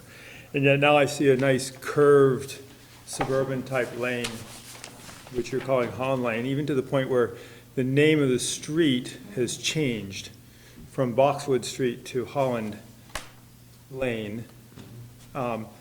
And I'm just trying to understand the compelling reason to reconfigure Holland Lane.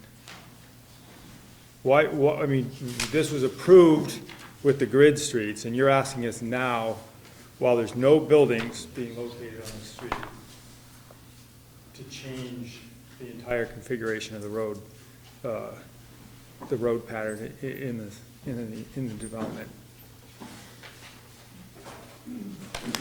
Well, I think there's a couple of things. I'm not sure and Matt or Ken can jump in, I'm not sure the streets within the commercial area, obviously Zephyr Road was always envisioned as a grid street, but the streets, while you're certainly looking for connectivity between neighborhoods and connecting the hamlet to Finney and Finney to Telcott Road, that the interior streets were necessarily envisioned as grid streets, either in terms of their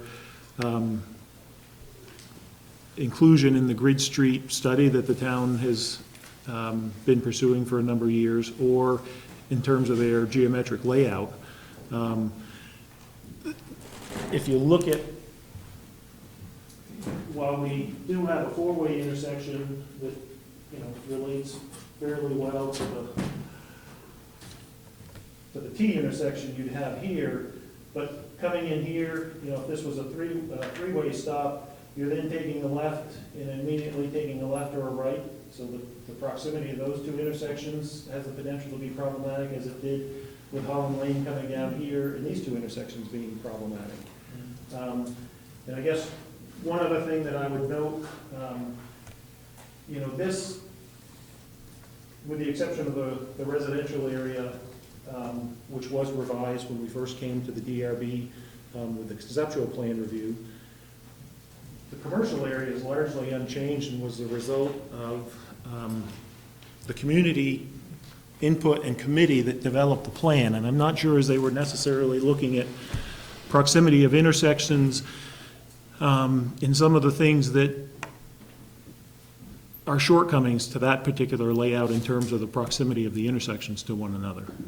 But there's a significant diminution of I would call it the pride of place, of that green space that was on the original plan, which is at the terminus of that entranceway into the development. And by creating now and I think this is what the hack was getting at, as I would interpret it, is that, somewhere as you come down there, there's something that you can see in front of you. And in this original plan, it was a fairly grand gesture. And now you've got something that you're comparing to a bus stop. And so I think let me finish.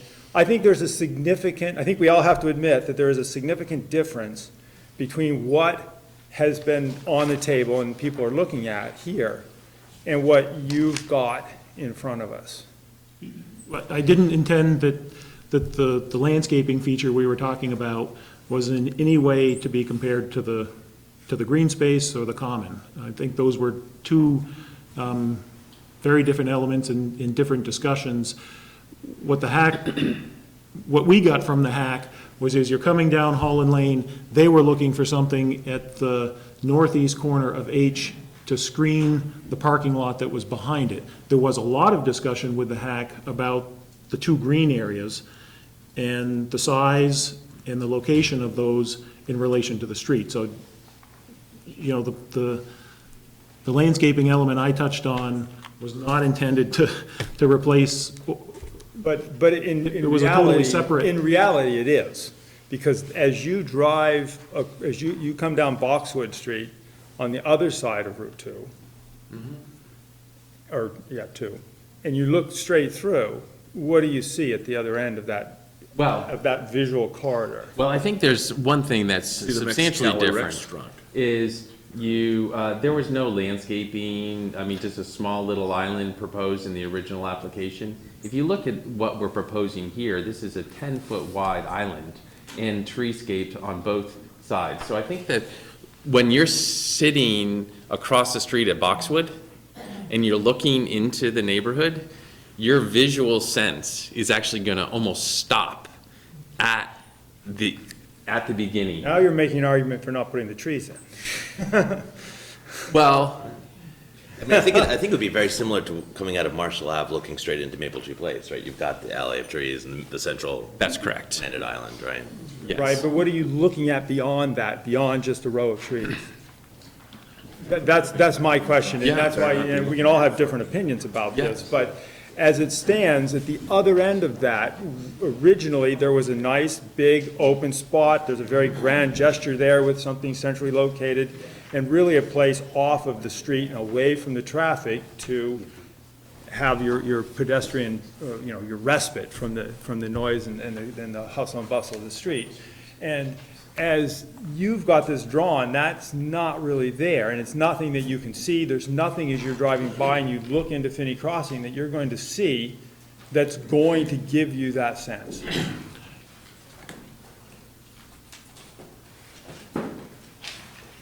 I think one other thing to keep in mind, as Chris pointed out, you've got the larger median island here as opposed to, I think David's point, looking into Maple Tree Place versus looking down Marshall Ave. On the Marshall Ave side, you've got a very narrow median island, similar to what's on Zephyr Road now, that's, although it's nicely planted with perennials or annuals, it's much different than the median island landscape with trees on the other side. I think the other thing to keep in mind, that those trees are located between the bike path and the street, and that the bike path will be on the edge of the right-of-way, and the bylaw requires that those buildings come up to the edge of the right-of-way. So, while you've got a fairly long corridor, or fairly wide corridor, the width of the right-of-way 100 feet to look down, it's going to be framed by buildings on either side. Yeah, I'm not necessarily disagreeing with the configuration of what you're now calling Holland Lane. I don't like the continuation of Holland Lane as that curved road, and that additional pavement is the terminus of that entryway into Finney Crossing. That I think the T intersection was a much more elegant and successful solution. And I'll stop my questioning here. I mean, we're clearly not agreeing. From a traffic flow perspective, I think that would be a nightmare. I think it would be. Right, but if all we want is good traffic flow through Williston, then this is great. If we want a place that looks good and is an enjoyable place to live, I think we can do better. I also don't see how this, we're a little bit away from what you're really here tonight for, which is this hotel, which I like. So again, I'm not trying to oppose this project, but I'm worried about us approving something tonight that's going to tie our hands in the future and not allow us to have this be the best planned site that we've got in Williston. Well, let me jump back to how we got to here and why we reconfigured the street. One, we hired a landscape architect to come in and look at our overall site plan. This was probably 18 months ago. And he said, based upon what I've seen at other locations, that in both locally and elsewhere, that the big green at the end of the place with parking all the way around and roads on 3 sides, it doesn't work. It's too big, number one. Well, the bylaw sort of agrees with that perspective. And then when we said, what do we do and how do we make these spaces more activated and more usable? And the idea is put more buildings, create more frontage along the green spaces, and focus the attention of those buildings onto that. But at the same time, we also know that we need to deal with vehicles. So how do you deal with vehicles and getting them into the neighborhood or into the commercial space?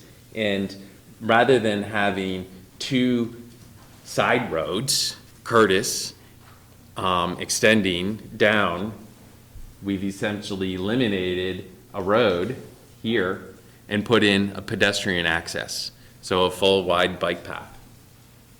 And what we have done is continued to have some parking along both sides of Holland Lane to, one, reduce traffic speed, but also to make it feel like it's a neighborhood and it's an area in which you pull into. And I will guarantee that once Building H and Building G are constructed and they face the street, one, you're going to see, if you're pulling in here, you're going to see this front portion of Building G. And when you're at the stop sign right here, your visual perspective is going to be a Building G and a Building H. So yes, you have a terminus, but it's a building. And you'll be looking at those facades versus just open space. This space is also more usable, and we've created these seating areas, you know, all along and throughout all the neighborhood, and pocket parks, areas that people utilize. There are a lot of people who already live here, and they're already walking along Zephyr, along the bike path, every day, all night. It's amazing how many people I see on that bike path. And what we're trying to do here is create more smaller spaces to fit within and around the commercial buildings. So I certainly understand and agree that it is a change, no question.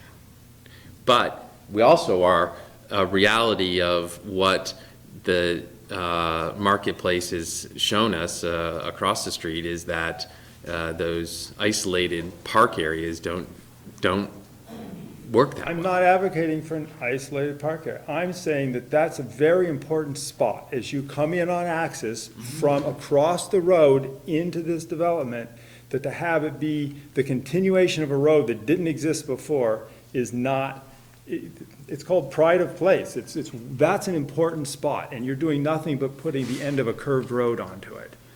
As opposed to, I mean, it doesn't have to be a huge space. It has to be something important.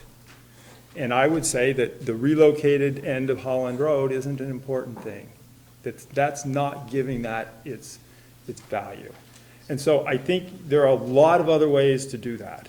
And I think that it wouldn't even take a tremendous amount of creativity to do all the things that you were talking about and still maintain the importance of that location. How about if, one, just to throw out there, And I also don't want to be designing this from up here, because that's not our job.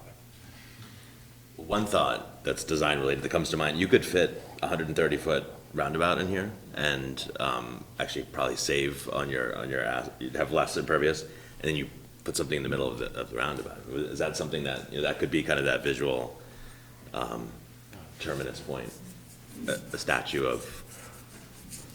Locate Thomas Chittenden into there? Yeah. Yeah, that'll go over. And you get your kind of it's a, for, you know, the control there slows down cars. Green space would probably.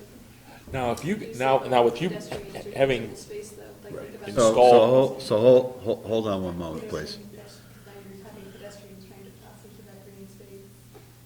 I was thinking more just from a visual. It would be a visual, but definitely not a usable space. Then it's not usable, Right. whereas this is usable as it is at least. So I want to hear the applicant's thoughts on the concept of some type of rotary there. I think, I'm not sure who made the point over here, but, and I think this was talked about with Cottonwood Crossing during our involvement with it, is so long, I mean, we certainly have to look and see whether it fits within the context of the plan, but I guess we would want to make sure that everybody's in agreement that the center of that is for visual purposes and not any kind of destination, that you don't want to encourage people crossing into the middle of it. I don't think you envisioned it as a destination. No. It would simply be a visual. Would that be replacing this green, though? Is that what you're saying? Is that still? It would take up some of the green space. You know, that. It looks like you can scale off a 130-foot circle. It would change the way that looks. One question. This is the commercial section. Are there gonna be tractor trailers delivering into this area? There will be, yes. Okay, the reason I ask is if you look at the circle in Maple Tree Place, they first planted it, then they paved it, now they got a freaking rock sitting in the center of it, because why? The tractor trailers cannot make the turn, or the drivers driving the trucks can't make the turn. They're always on top of it all the time. Plus, the fact is, before I retired from the fire department, we ran a lot of calls because people suddenly stopped at these traffic circles, and we had a rear-end collision. So I'm not in favor of going to a circle. The one other aspect is that I was gonna bring up before was, by you now extending Holland Road, you could pitch to the bus services to now put a bus line down there, because you're gonna have commercial buildings that are gonna potentially need people, commuters, to be able to get in there, correct? That's correct. There is already a bus stop planned for this Yeah, location but I'm down talking here. about you could potentially Right. get them so the bus actually goes down Holland and picks up Zephyr, and they can drop people potentially, you know, so they're not walking a mile plus to go to work, they're potentially dropped off. Correct or not? That's certainly a possibility. I know that Green Mountain Transit has a plan for how they're collecting people now, and it's all about how the town and GMT want to work out the pickup process. Green Mountain, we had a conversation, Paul, with Green Mountain Transit about the idea of some sort of a, what I would call sort of a local circulator within the Taft Corners area. And that's something that I think could still be a possibility at some point in time. I think we're probably far from it, where the transit operators, the way they understand how their system works best is in a corridor. But the idea that there might be some sort of transit, pickup delivery that would be a little bit more fine-grained than just a bus going up and down Williston Road or Route 2A, I think is a good one. And who knows, how the future of autonomous vehicles unfolds, who knows what lies ahead.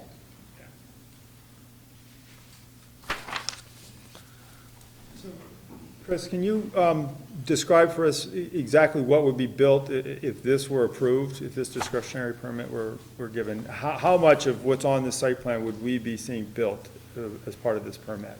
So you would be seeing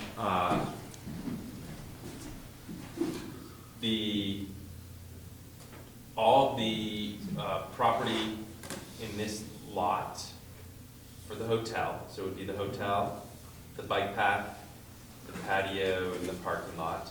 And our plan is to construct this portion of Market Street, this portion of Holland, this portion of Holland. Well, this portion of Holland is actually already approved.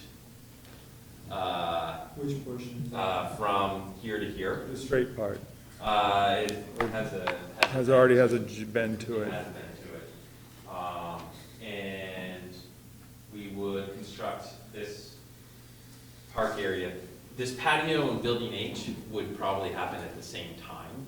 But up to, maybe 15 or 20 feet away from building H would be constructed in this. And I think there was a question in here from Public Works about whether you put the sidewalk on both sides of Holland Drive or not. Is that right? Yeah, so the one problem, we can do it on both sides, right off the bat. But because the buildings have to be right along the right-of-way, we're actually gonna have to remove the sidewalk and replace it as soon as we try to do building G. So it's a little hard to, it's a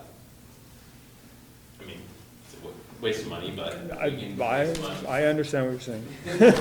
So in other words, you could build the sidewalk on the off side of G.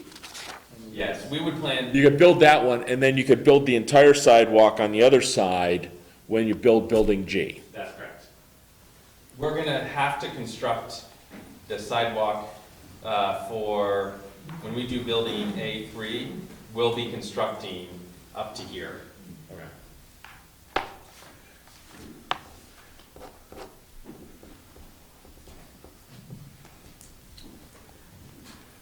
Any other questions from the board? I just had a couple. Did Roger look at the turns? So coming in off of Route 2, we've got space for a left turn lane coming in. So coming up out of Taft's Corners, turning left into Here? Yes. Yeah. Did he look to see whether there's gonna be any stacking or if we need, a need for that left turn lane at this point? Yes, that left turn lane has been anticipated all the way since the project was proposed. And actually, we just looked at the existing pavement markings that went down as part of the project that was just completed. And there's actually a little bit more room for stacking than he had anticipated. He was planning, I think, for about 125 feet of stacking. The way that their pavement markings went down, we've actually got about 170 feet of storage there. So it's even more than had always been anticipated. But it's not striped as a turn lane now, though? Correct. Would the Right. turn lane get striped as part of this phase? Yes. With a turn signal and everything? Yes, Okay. yes, there would be the intersection, the signal modifications, as well as milling a strip right down the center of the road in order to restripe it as a turn lane.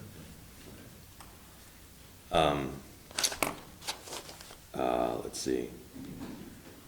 I applaud you for sticking with the 6-foot sidewalk. I think that's ridiculous for Public Works to be asking you to slim down your sidewalk. I mean, I imagine it has to do with the plow blade width, but. They don't actually plow in the neighborhood.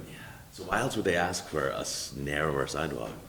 I'm glad you're sticking with the 6-foot, because I think that seems pretty crazy. So that's gonna be you guys?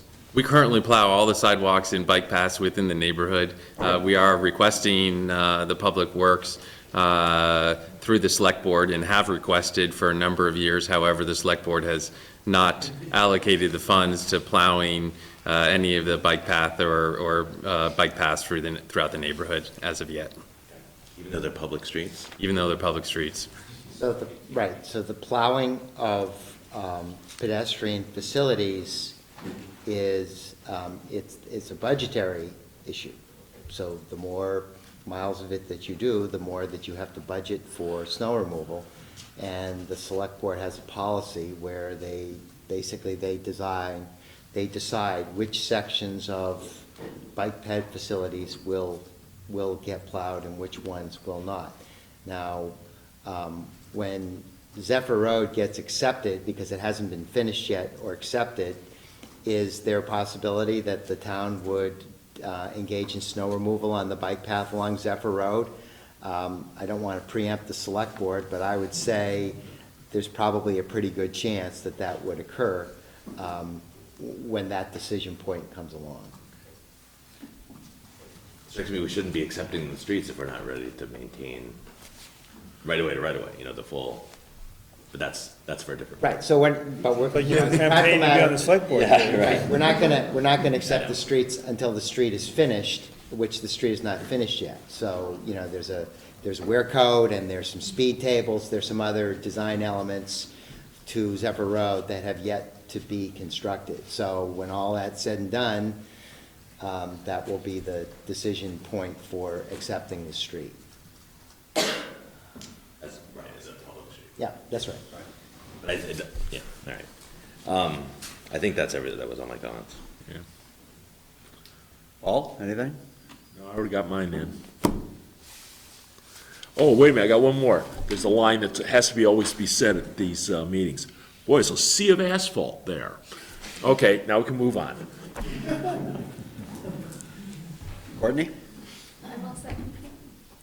John? Let's talk about some fun stuff.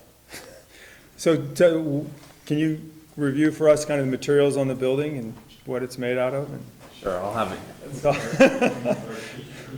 And while you're at it, talk about this wonderful pedestrian path in front of the building. I think that's a great So I'm element. gonna let Redstone know, Peachy Construction. Just show I'm not here just to give you a hard time. Comment about the hotel. Hi, Keith Kelly with O-Pee-Chee. I'm the architect of record and the architect and construction management company that's under letter of intent with Redstone for the design and construction of the facility. So it's a Home 2 Suites, which is a Hilton brand, so it's a nationally branded, internationally branded hotel offered by Hilton Hotels. It is 100 rooms, 3-story, wood frame construction. Hilton publishes, obviously, prototypical information, how they want this to look, similar to McDonald's and Burger King's across the country. There's kind of the way they want it to be, and the branding and associated architecture there, too. We haven't deviated too much from that. There are some vertical elements that we removed They have these components here at their entrances relative to, is there another? Relative to the entrance of it, called the beacon.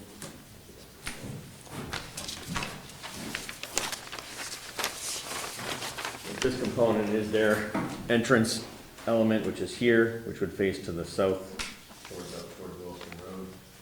The materials are right now proposed as a fiber cement panel and fiber cement banding and clapboard type material, so it's essentially a modern version of what would be a wood clapboard, but it's made out of a fiber cement product. That's in keeping with all of their materials and standards that they are looking for this to look. You implement varying degrees of exposure on the siding, some banding that's associated with floor lines, and then vertical elements at key components of larger bays and deeper bays of guest rooms. There's a mix between kings or single bed occupancies as well as double bed occupancies for leisure and business travel.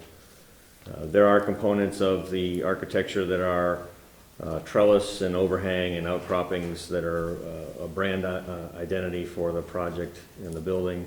Porte cochere drive under piece that's here to the south, and essentially it's a play of panels and boards and battens, or boards and clapboards articulated and painted in either pre-finished or field applied paint product on them. That's essentially the architecture of the building. So it's really painted all the way through. Yeah. Yeah. There are some elements in here that are a panelized, a metal panel or a aluminum or a composite panel that are kind of these touches of color that will start to show up around the building, both at the entrance and at the secondary entrance. That's one of the things that we appreciated about the pedestrian portion of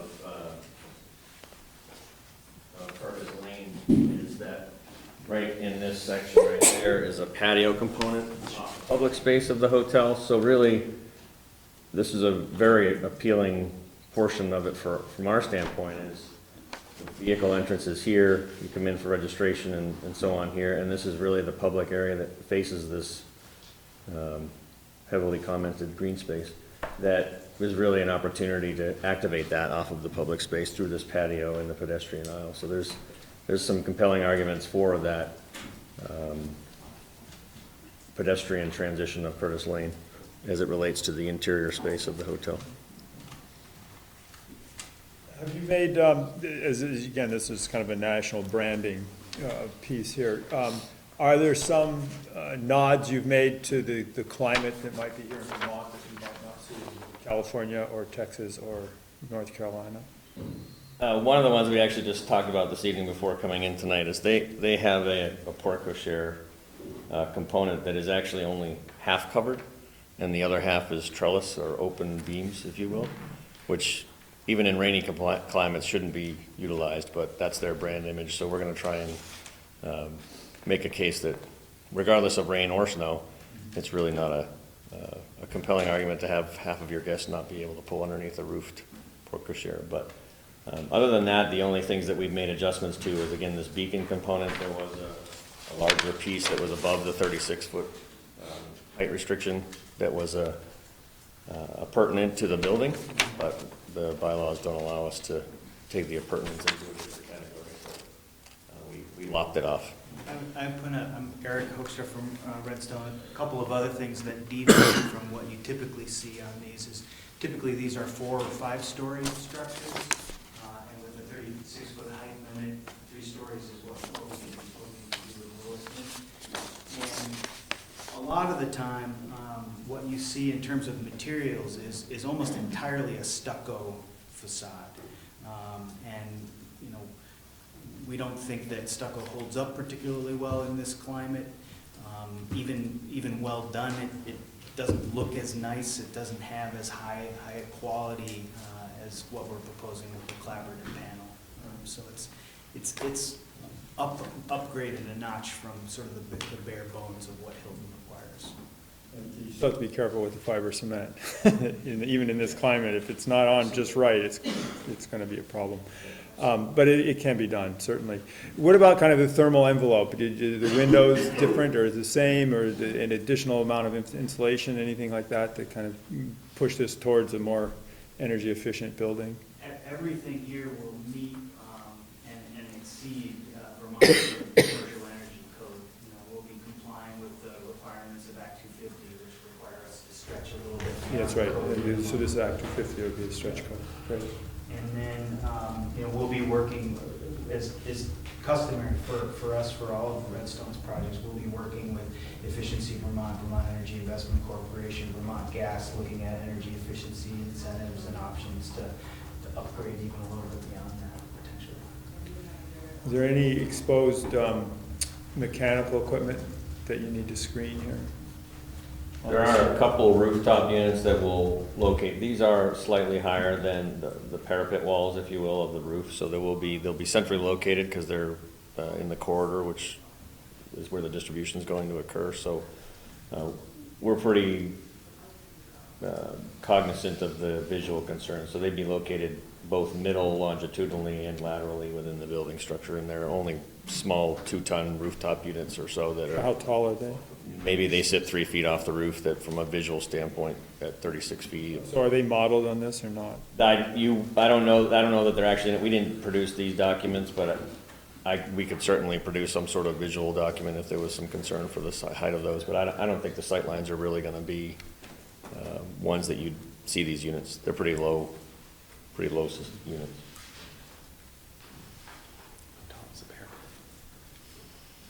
A couple feet anyway. Yeah. So the parapet is a couple of feet? Yeah, 2 feet higher than the roof edge. So the parapet's 2 feet above the height of the level of the roof. Right. And those units are about 3 feet. But they're going to sit on a curb too, I assume. So, Yeah. So they may be 2 feet, about 2 feet higher than the parapet. And then you get back, you get back 30 feet and now or 100 feet. Well, yeah, I mean, nobody's that tall. Yeah, right. Can't screen them from the airplane, can That's you? right. Anything else, John? Any comments from the audience? Yes, ma'am, please state your name and address, please. I have a question about parking space. You said the hotel room is 100 rooms and then require one room for one parking space. I'm wondering how many employees are going to work at the hotel? And then is there any designated space for the employee parking? Because I only hear 7 bicycle space. So I just want to hear the thought of that. So, what we found with hotels that we're involved with and other hotels that our operating partners are involved with is that when you have 100 hotel rooms, you don't have 100 guest vehicles on site because people travel together, right? And so you'll have 2 or 3 business people that are traveling together. They're in one vehicle. They may be occupying 2 or 3 rooms. You have a family that is on vacation, and there's 4 or 5 people in the family, and they're occupying 2 or 3 rooms. So you never have 100 vehicles for 100 guest rooms. So the factor is maybe 75 at maximum occupancy. You're also rarely 100% occupied at a hotel. You're on average here will be about 70% occupied year round. So only about 70 of the rooms are occupied, and the ratio is maybe 75% of those occupied rooms have a vehicle associated with them. So at max occupancy, we have maybe 75 guest vehicles on site, which gives us plenty of capacity for employee parking. Bike parking wise, we don't anticipate a lot of hotel guests arriving by bike. Certainly some hotel guests may bring their bike along if they're bike enthusiasts or want to do some biking while they're traveling or that sort of thing. But we think we've got the bike parking covered. We also think that we have some spaces, some areas on site where if we find that our bike parking is inadequate, we could certainly add additional racks in the future and accommodate that parking on site. We want to make sure, you know, if people are trying to bike at their site, we want to make sure they have a place to park on. Thank you. Any other questions from the audience?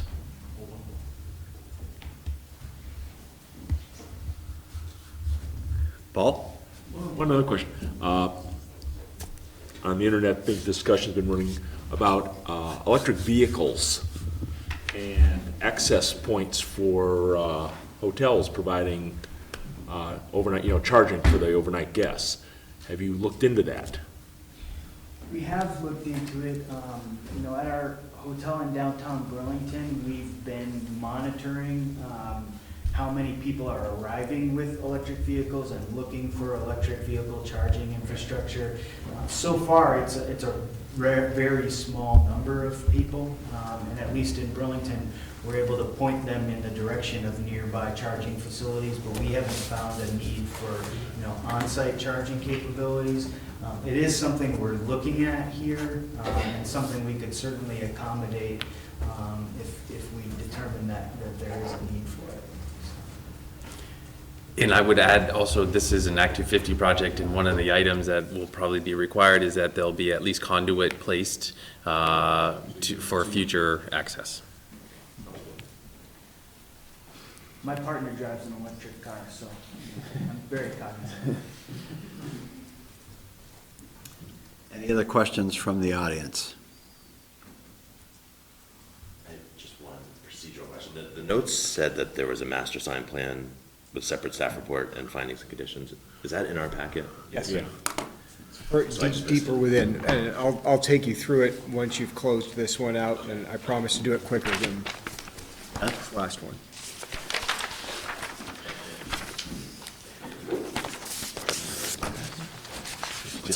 Andy or Chris, do you have anything further?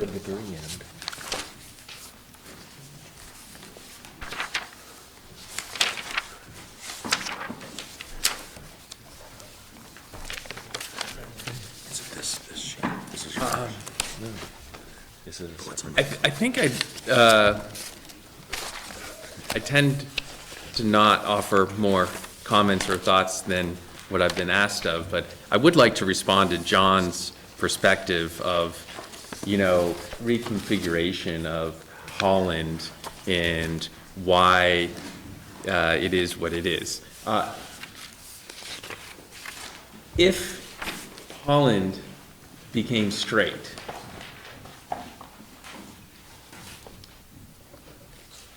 this park and the way that that oriented, personally, I don't think would work. And from we do have to worry about vehicles and how people access and move within our neighborhood. And I would be, I think that that would be a negative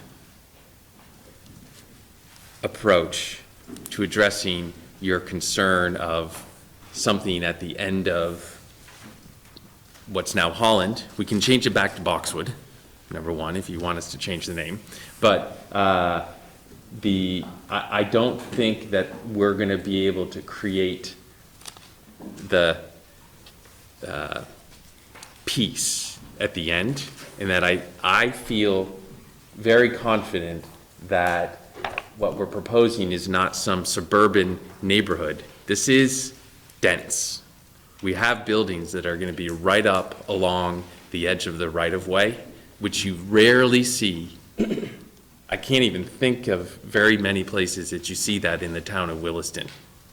And so I think we are creating, by agreeing to have the buildings right along the edge of the right-of-way and addressing a streetscape that is very different than what has been proposed throughout the town of Williston for the last 20 years. So I think it's a give and a take. Our positions are not that far apart. I guarantee it, and I understand what you're saying. And I just think that I think there's a way to create that density much closer to that spot and to put a much more active element right there. And it's almost a separate issue here as to kind of I'm feeling like we are being forced, and it's not your fault, to kind of get ahead of ourselves on designing these streets and the rest of this site plan ahead of when all the rest of the buildings are gonna be there, because those are the pieces that could be placed on this site. You know, the patio for the hotel is great, right alongside the pedestrian walk, that's in lieu of Curtis. Yeah, and if then started to engage that path from the other side. Now, as you walk along there, you've got this and you've got this, and it becomes a very, very active and attractive piece. And I think those smaller spots, along with some bigger spots, and something that entices you in visually. There's so many different ways to engage people as they come in and out of this site, and I just feel that that's a very important spot, and that you're not giving it the importance that it wants to have. You know, again, it's almost a side issue. That's why I wanted to talk about this hotel, because I think this hotel is a great addition to this site. I think it's a great addition to Williston. I think it's definitely a move in the right direction. I'm just frustrated that one spot isn't being treated better. So, we can agree to disagree, I suppose. I understand, yes. Thank you for pushing us, though, because I think one thing that has happened from the last DRB meeting is we have come in and presented a proposal here in a plan that is better than what was originally proposed as sketch plan. So, you know, our iterative process of going through both the hack, as challenging as some of those meetings are for me, and coming to the DRB, the comments, we do listen, and we do understand that there's concerns about this or that, and we do try to address those as much as possible in creating a neighborhood. We have an extremely large investment in Finney Crossing, and it is extremely important for me to see the neighborhood come to the fruition of 20 years worth of work. And that's what we have today. So I am as interested as all of you are in creating as good of a neighborhood as we possibly can have. So I appreciate the comments and the thoughts, because it is good. I do appreciate those, and we do want to address those. So thank you. One more. I completely missed, I didn't see the signal plan in here when I asked about the turn lane. It's clearly here, so I apologize for that. But one thing that I noticed seems to be missing is a crosswalk across the other side of Route 2, right? So you've got a crosswalk on the, I guess the here? Yeah, that edge. And when we're talking about this,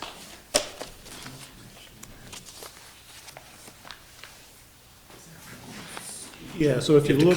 you'd have to come in a bit to tie into the path. So in building the crosswalk that we do have shown, there'll be a new section of sidewalk that's built on that southwest quadrant in order to link up to the bike path, because it is set back away from Williston Road on that side. Yeah.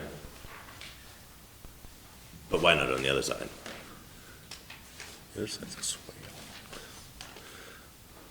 I mean, I guess if there's a swale, if there's some grading constraints, but otherwise, I mean, I feel like You're talking about the Shaw side, right? Yes, the Shaw's parking lot. Yeah, the Shaw side has got a swale down there. I can't remember if there's a bike path There there. is drainage between the parking lot, and I think that's one of the reasons. Yeah, there's a swale there. There is drainage between Williston Road and the bike path and Shaw's parking lot, which sits up at a higher elevation. It just feels like, you know, we're going for the pedestrian kind of connectivity here. That one, you know, someone's coming down that one side and then they've got to cross twice to get across to get across two. It'd be nice just to have that third leg, or I guess that would be that'd be the fourth leg that doesn't have a crosswalk.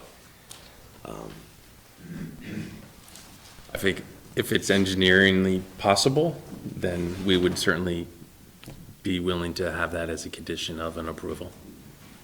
Put in the Memorial Bridge. Assuming V-Trans will approve it. Assuming V-Trans, right. Yeah, right. Anything else? Chris, is the bike ped facility along Williston Road, will that be constructed as part of this phase? Or just, No, it would be, we're anticipating that it would be proposed when one or more of those commercial buildings go in. Yeah, when this goes in. so the street section to Williston Road would be constructed, is that correct? Here, Right there? yeah. That would be constructed, but not the bike ped improvements that go along Williston Road, is that correct? That's correct. Okay, just asking about that. Yep, Thank you. that's correct.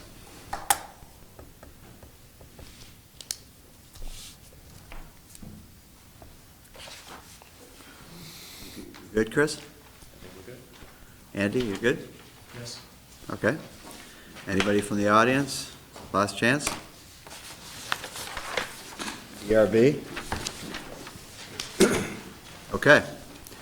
We're going to close DP 09-01 at 9:15. Next up on the docket is same DP number, DP 0901, Finney Crossing Commercial Master Sign Plan. Staff goes first. Okay. So along with the proposed hotel building that the board has just reviewed, there's signage. And for a couple of reasons, that signage is required to be part of a master sign plan. Those reasons include that some of those wall signs as proposed on the hotel are larger than the baseline 24 square foot maximum in our bylaw and can be approved, but only with some findings made by the DRB that they're compatible with the intent and language in the town plan and the bylaw. Also, we do anticipate Finney Crossing and its commercial component to be multiple tenant, that there'll be more than just this one commercial user, and that signage will be coordinated and measured site-wide across the commercial portion of the site.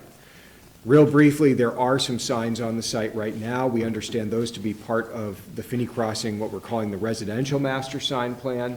So if you've seen the signs on the seating walls at the entrances to the project along Zephyr Road, there's also a seating wall component elsewhere in the project. That's all part of what we're calling residential, and we're just as a way of neatening up the review of the project, calling what comes with the commercial part of a commercial master sign plan.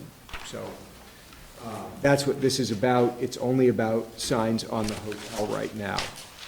So there are proposed wall signs, 3 of them, A, B, and C on the plan, window signs E, F, G, and H, as well as freestanding signs, and I've just used that category freestanding, but what they're really about is being able to put seasonal banners on light poles, similar to what you might have seen somewhere in Burlington or perhaps in use at Maple Tree Place. And so we asked the applicants when they brought in the master sign plan, have you thought about any sort of temporary banner type stuff that you want to do? And that was the one idea they had. And so that is included for the bulk of what's being proposed to be constructed. The light poles that would come in would be able to carry a 4x8 banner on each pole if the applicant wanted to. So going into that, you'll notice that those wall signs, A, B, and C, are proposed at 100, 49, and 76 square feet for a total of 230 square feet. The window signs are smaller, 12, 4.5, 4.5, and 9 square feet respectively for a total of 30. And then you've got a whole bunch of light poles. And sorry, I misquoted 32 square feet. That's the maximum. We're talking about 15 square feet, like a 3x5 on the light pole banner maximum. There's 30 of those light poles that are part of this phase at 15 square feet each. That's 450 square feet for a total of 710 square feet of potential signage as our bylaw sees it coming in this part of the project. So a master sign plan allows you to come up with a maximum amount of signage for the site based on the street-facing facade of the building, and it's 8% of the area of that facade. So this building has a 10,024 square foot facade. 8% of that is 801 square feet, and the applicant's total proposed is 710, which is under that 8% theoretical maximum. There's no temporary banners, sandwich boards, stick-in-the-ground signs, anything like that proposed. No internal directory signs proposed as part of this project. Those could come later, once there are more buildings to point to. There are no non-conforming signs on the site that need to be brought into conformance prior to the approval of this master sign plan. There are some special findings the DRB would need to make in order to allow the wall signs in excess of one wall sign and in excess of the 24 square foot maximum. I have drafted those findings for the board, finding that the signs as shown are consistent with the language of the comprehensive plan and with the language in the bylaw about signs, which real briefly basically says signs ought to look like they belong there. They ought to fit with the size and scale and shape of the building. They ought to be as carefully designed and placed as other elements are on the site. And so the staff recommendation for that is for approval. The applicant has given you a plan showing the locations of those signs. All of these signs are proposed to be illuminated with backlighting, so Williston does not allow new internally illuminated signs. So you're talking if there's a letter, it's solid, it has light behind it that washes onto the building surface behind it and halo lights that element. So there's no internal illumination there. And I'll leave it there with the board ask questions. One question, when you build the buildings J and I and all that stuff along the main road, will those signs be blocked? How tall are those buildings that are in that in the you know what I'm saying? The proposed buildings, J and I, they'll be 1- and 2-story buildings. Okay, so what I'm trying to say is the signs would still be visible over the building, correct? That's correct. That's all I want to know. Because I was going to say, otherwise, why are you putting up a sign that's going to then be blocked? Okay.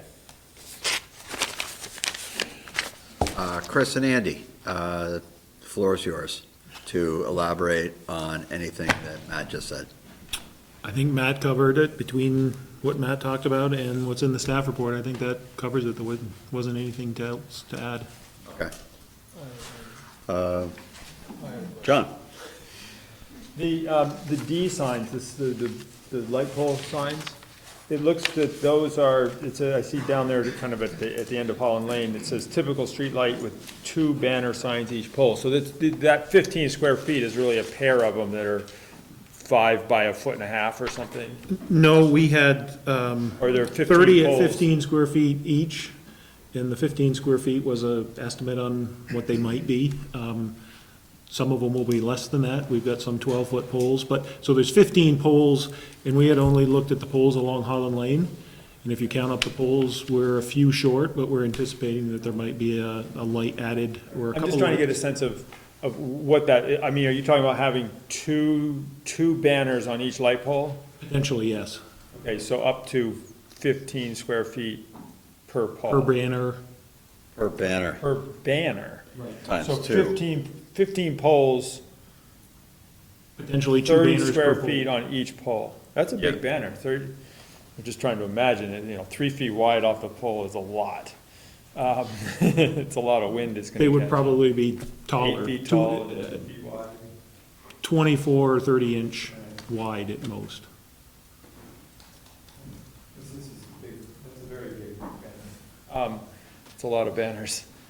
So, and then the other question is more, I guess, for staff, in that, so this is obviously, it makes sense, this is very consistent with master sign plans we see all the time, where you figure out the elevation of the hotel and how many signs are allowed. When we start getting other buildings in here on this same sign permit, are we gonna add up the street-facing facade of each building, add it all up, and all the together then have to fit within that, or is it by building? The first that you mentioned. So similar, a good parallel would be what was done to approve a master sign plan for Maple Tree Place. It's, one facade per building, and then you total up all of the signage. So in Maple Tree Place's case, they were looking to add signs that said Maple Tree Place, some of them of pretty significant size, as well as they had a lot of commercial and retail tenants who wanted pretty significant window signage. So, as I recall, their master sign plan is fairly close to maxed out on that 8% maximum, but it has to do with allowing for pretty much any tenant to cover up to 20% of any window on the site, which, realistically, the utilization is not that high. Theirs also covers, I think it's one banner on every single light pole in the site of a similar size. Right, I'm just thinking that is, if they were asking for less now, they'd have more available for They future will. buildings. Yes. So there's a lot of banner space may not actually be helpful in the long run. And I think since, like in Finney, it's gonna be built out in phases, as we've seen, I think to be calculating signage as we go makes a lot of sense, and that way, everything is always proportional, which is really what we're hoping to have at the end of the day, and so, we wouldn't want to have, somebody say, I don't know, save up all this square footage and have one big giant sign covering the whole side of a building. I think it's safe to say I don't think it's anybody's interest. that's not what we're pulling for. True meal punch. So then the last question is the Finney Crossing sign that's out there now, right there, Zephyr Road and Route 2. It's hard to imagine that's really part of the residential part of the site. Shouldn't that really be counted as part of the commercial? It could be. We've sort of discussed informally with the applicant at some point whether there's a north-south divide on the site, and It's called the power line. yeah, basically use the power lines. We could be done, what I wanted to call out for the board is, the signs that are there were accounted for as part of the residential component. I think if any of those signs that are closer to the commercial get reworked at all, for example, if the applicants wanted to add a directory element to the sign on Zephyr Road and US 2, I would say then it's time to bring that whole thing into the commercial master plan rather than, have literally one component part of the residential and one part of the commercial. So is that sign at Zephyr Road, at the end of Zephyr Road, is that intended to be kind of the gateway sign for the residential neighborhood? Or is that to draw people into the commercial properties that are coming? I would say it's the gateway to the neighborhood. I want to establish this stuff now when Yeah. it's not an issue. Well, and I think, John, this idea so when the master sign plan was processed, that was just covering the residential portion, because that was all that was being built. So we accounted for that sign as part of the residential. Was it always our intent that that would always be counted as part of the residential signage? I don't know that we had thought it through. I think that by the time we start getting closer and closer towards build-out, that perhaps that sign is accounted for as part of the commercial development or accounted for in some other way. I think that would be a good discussion item. I recommend that we actually do that sooner than later, just so that everyone knows where that's getting counted as we move forward. Sure, yeah, that's a good idea. One other aspect, this haloing of the light, this is gonna be downward rather than light pollution into the, up, right?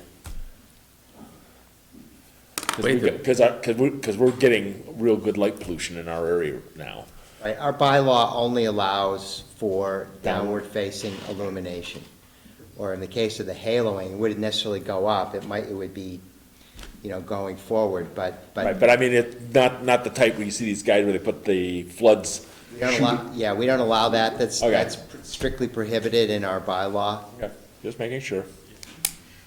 And you will see some of that around town, that's all pre-existing, it's all, so, but under the current regulations, we don't allow upward-facing illumination. Thank you. The banners on the streetlights are gonna be within the public realm, right? They're gonna be in the public right away if this is accepted by the town. And so is there some kind of like maintenance agreement or something with, it's gonna be private banners on public streetlights, right? And should we be regulating that as part of us? Well, we wouldn't regulate that, we meaning the planning office and the DRB, it would be regulated by the select board, since the select board has control over what takes place in the public right-of-way. I don't know, I would imagine in some cases, these are gonna be within private streets, in which case, those would be subject to our sign regulations and not necessarily regulated by the select board. If it's on Zephyr Road, that will be a public street. And Holland Lane too, right? Right, what we were trying to do at this point was to get them into the master sign plan so that they were accounted for. And, you know, Matt and I did talk about, what about the ones on the public street, that there would, you know, whether it's a license agreement or some type of an arrangement, where first you get permission to put them up, and second, you've got to get permission for whatever copies on the banner as well. So I think we wanted to make sure that we had approval under the master sign plan to do them, and then the next step is to work with Public Works and/or the Select Board to actually get approval to install them. I think it's a great idea, just, I'm sure there's some hoops to jump through. Yep. Any other comments from the board? Any comments from the audience? Anything to add? Okay, hearing none, we will close the master sign plan at 9:29.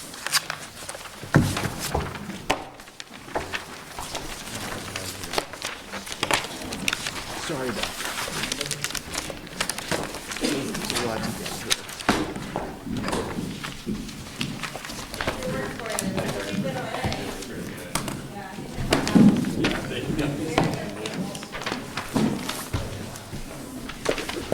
Some architects fire hydrants.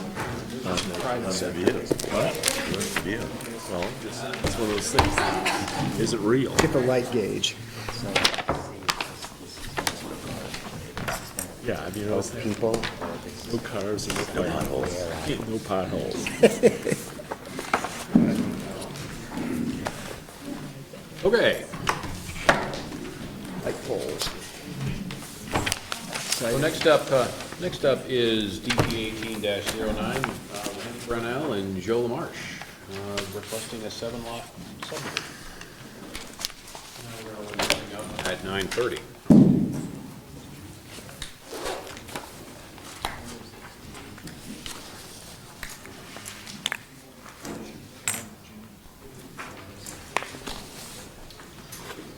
Great, when you're ready, if you would state your names and your addresses, please. I'm Amanda Rabb with Trudell Consulting Engineers, 497 Blair Park Road, Williston, Vermont.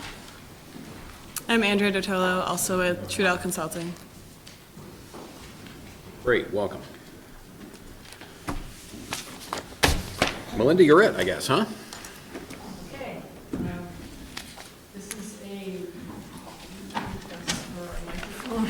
This is a request for pre-application review for a proposed 7-lot residential subdivision of a 51.3 acre parcel in ARZD.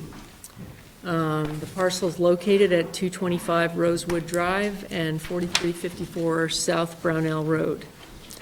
The property is currently developed with one single-family home.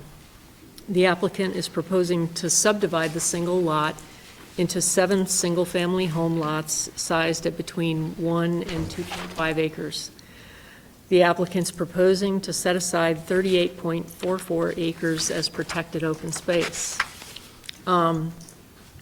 Before I go further, I just want to provide some information, mostly for the benefit of the audience. And that is that this is a pre-application review, which is the first of a 3-step process. At pre-application level, the applicant presents a concept level plan for what they're proposing.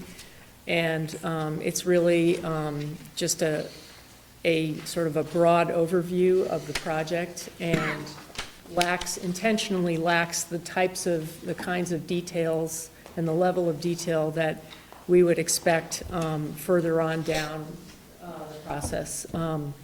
So at this stage, the intention is merely to inform the DRB and the advisory boards and to have a discussion about the proposed project. If the DRB finds that the project has merit and it's a sound project, they may make a recommendation that for the project to move on to growth management allocation, growth management review. Growth management review would happen next March at a public hearing, and at which time, if this application was to move forward to growth management, they would be competing with other residential subdivisions to get a certain number of units of allocation for residential dwelling units. And then, if they get allocation, the third step of the process would be for them to submit an application for a discretionary permit. And at that stage, we would be looking for much greater detail in the application and the site plan, including runoff and erosion control plans, landscaping, driveways, open space, et cetera. So that's all I want to say about that, but that's just to, provide you some information about what the entire process is like and where we're at right now. So as far as this project history, in June 2017, the applicant received an administrative permit to remove an existing dwelling, construct an access driveway, and a new two-bedroom, single-family dwelling located at 4354 South Burnell Road. Under the Williston Development Bylaw, Chapter 11, Growth Management, a lot that was created prior to 1990 is allowed one dwelling by right without having to go through growth management review. Since the applicant removed an existing dwelling and replaced it with a single-family dwelling, neither pre-application nor discretionary permit was required at that time. This is the first time the DRB has seen this proposal.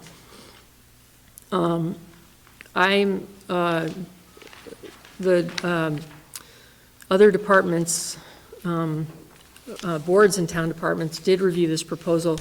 I'll be returning to their comments later. So as far as the use, the proposed subdivision will be for the purpose of adding 6 new dwelling units to the parcel. Single and two-family dwelling units are an allowed use in the ARZD. The applicant's proposing a subdivision which will result in 7 dwelling units on 51.3 acres of land, where the maximum allowed residential density in the zone is 1 dwelling unit per 80,000 square feet, or approximately 1.84 acres.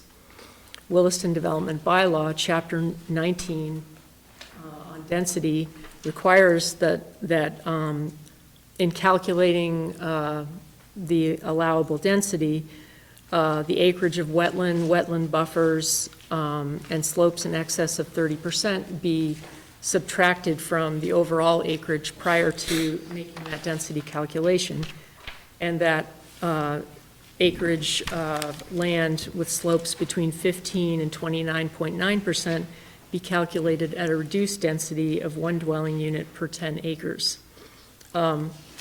Staff noted that the applicant's density calculations appear to be incorrect because the acreage of wetlands was not subtracted from the overall acreage prior to making the density calculation. I've included a table in the staff notes that shows the density calculations that I made, and resulting in a maximum allowable number of dwelling units of 14 dwelling units. The applicant has conducted a wetlands delineation. That wetlands delineation has yet to be confirmed by the state wetlands office. So any additional Class 2 wetlands or wetland buffers present on the site would reduce the amount of the parcel available for the purposes of calculating density. So as far as open space goes, this parcel is greater than 10.5 acres. Therefore, it's required to set aside a minimum of 75% of the area of the parent parcel as permanently protected open space. This open space must include steep slopes, wetland areas, and setbacks, and any other resources required to be protected under Williston Development Bylaw, Chapter 27. The applicant's proposed 38.44 acres of open space meets the 75% requirement. However, it appears that not all of the slopes in excess of 30% have been contained in the open space.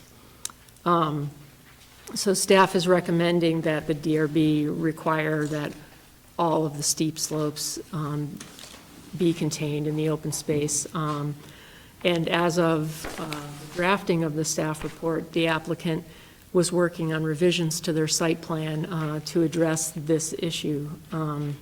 And I think has brought those revised site plans to the meeting tonight. So the DRB may wish to consider the continuation of this application to a future date to allow time for the applicant to formally submit these revised site plans and for the staff and board to review the revised site plans. Another note about the open space, within lots 6 and 7, there are Class 3 wetlands shown that haven't yet been confirmed as Class 3 wetlands by the State Wetlands Office. If, after state review, those wetlands end up being classified as Class 2, the applicant will need to include them in the open space. The DRB may also, upon recommendation of the Conservation Commission, require that a functional assessment of the Class 3 wetlands be conducted and provided along with delineation in order to determine if the Class 3 wetlands have significant functional value worthy of protection, although the Conservation Commission did not make such a recommendation. In terms of access, the existing home on the proposed Lot 5 is accessed by a recently constructed driveway from South Brownell Road. Lots 1, 2, 3, and 4 all proposed to be accessed from this same driveway. Lots 6 and 7 will be accessed from the existing Rosewood Drive. The Williston Development Bylaw, Chapter 13, allows up to 5 dwelling units on a shared driveway, and for driveways serving multiple dwellings, the grade must not exceed 10%. Permits for new single-family homes will have to be accompanied by impact fees, including traffic impact fees. And this is, the pre-application stage is also the time where the DRB can ask for a traffic impact study if they desire. Staff notes that in Williston, 7 additional single-family units will produce a little over 7 new PM peak hour trip ends. And therefore, staff is not recommending that the DRB request a traffic study for this project. As far as landscaping is concerned, Chapter 23 states only that open space residential developments in the ARZ must provide ample buffers. It doesn't specify minimum buffers widths. The DRB has has a lot of discretion to require specific buffer widths that are appropriate for the situation. Also, Chapter 31 provides additional guidance for landscape buffers in open space developments, specifically stating that clusters of lots must be effectively separated from neighboring properties, public ways, and each other by open space. And that this standard can be achieved by using terrain features such as steep slopes, existing woods, ridge lines, streams, wetlands, etc. So the applicant has not yet proposed any landscaping for this project. Staff is recommending a 50-foot buffer of existing forested vegetation be retained around the perimeter of the development where possible, and that in areas where forested vegetation is currently lacking, such as the east side of lots 1 through 4 and south of the driveway on lot 1, the applicant provide a minimum of a 9-foot type 3 landscape buffer, in other words, informal plantings to provide visual screening of the development from adjoining properties. If so authorized, the applicant will proceed with the residential growth management allocation request for, it should be 6 dwelling units. However, staff is recommending that this application be continued to the public hearing of December 12, 2017, so as to allow the applicant the opportunity to address the issues that we noted, namely correct the density calculation, make sure that the slopes in excess of 30% are contained within the open space, and also address the landscape buffers, as I noted. And then I've included some pre-application recommendations for the DRB to consider at the appropriate time. As far as review by other boards and town departments, the police department, the public works department did not have any comments about this application. The fire department had some comments related to providing an adequate water supply at the site of at least 15,000 gallons. And the Williston Conservation Commission recommended that the applicant submit a habitat disturbance assessment as part of the discretionary permit application, have the wetlands delineation confirmed, and also submit a professionally prepared runoff and erosion control plan. And then the Conservation Commission also noted that the open space configuration is not optimal and requests that the applicant reconfigure the lot boundaries so as to allow for a minimum 200-foot width of open space at any point along its boundary in order to make it more contiguous. And that's all I have to say about this. Great, thanks, Melinda. So you read the staff notes, you just heard the staff commentary on it. Staff is recommending that this be continued to December 12th. And this is just a little bit of a housekeeping, but should we continue it to December 12th? When do you need it? When do you need their submission by? Monday, December the 4th. So. It's a week from yesterday. I thought I had 2 days, that's what I was told originally, so that sounds good. So there you go. You're ahead of the game. Yeah. Okay, so I do like to cover that so there's no surprises and the staff isn't running around getting material late. That's a good point, Scott, because we know from experience that when applications have been continued forward to 2 weeks, that it's a tight timeline. Yep. And everybody needs to understand that, because of course we got to get the information and we've got to look at it, and then we've got to write up the staff notes again. So, Monday morning. That sounds good, because at first I was told the 30th, which is in 2 days, so we basically have everything ready, and we're even going to try to incorporate any of your comments if we could, if necessary, into our next session. So we are going to continue it to the 12th. All of your data needs to be to the staff by the 4th. If you'd like to run us through the project, that's what we're here for. So how about giving us a synopsis? Yes, so I'm going to run you through the project as revised per these comments, and we're going to get some new plans right now.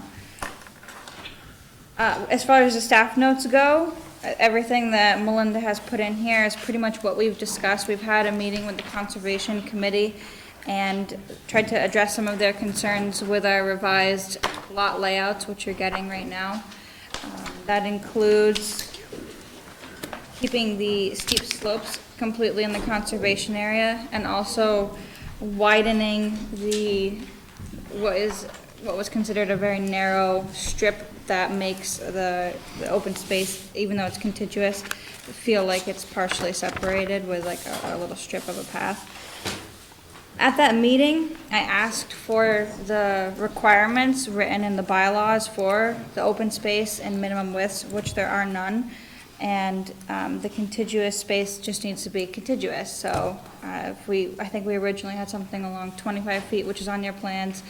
And I pretty much, had to get a number out of the committee so that I had something to go back with, because I was going back to the drawing board anyway. And I wanted some sort of guideline, and that's when they came up with 200 feet, which was pulled from the air. So we did our best to get close to what that was. We came up with 100 feet. One thing to note about that is that the positions of the homes haven't changed based on our revised lot lines, which means, and the animals that are gonna be traveling, if there are animals out there, and we'll find out when we do our assessment, they don't care about property lines. So where the houses are, we've changed it, so we have 100-foot width for a contiguous open space to get as close to the 200 that they've come up with, but the traveling is all still the same, because the houses are in the exact location, so the animals still have the exact same amount of space as the original lot layout that we have. So, we'll do an assessment, and I think 100 feet will probably be sufficient, but I'm not qualified to really know if that number is sufficient, because I don't know much about wildlife and assessments. So, we'll go further on that later. So that's where you're gonna be getting a habitat disturbance assessment, right? I think we're getting that just because if you look at this land, there's a lot of undeveloped land on our parcel and surrounding our parcel, so obviously we have wildlife moving through here. That's why we need an assessment. The proposed development portions are pretty close to where there's development already, so our lots 1 through 4, which are on the backside of lots that are somewhat similarly shaped except for larger, there's not a ton of wildlife traveling through there. On Rosewood Drive, that's where the home used to be, the trailer, so we're putting a house back plus one. There could be some wildlife up in there since the trailer's been gone for a long time and it's surrounded by undeveloped areas, but I think not. So we're pretty confident that the development that we're proposing is close to other developments and we're not disturbing the wildlife, but we'll get the assessment so that way we can find out for sure. So just to be clear, though, that is the purpose of the assessment, is to determine, is an outside expert coming in and determining what is moving through the area. Yes, yeah, and what impacts are we going to be having to any type of wildlife?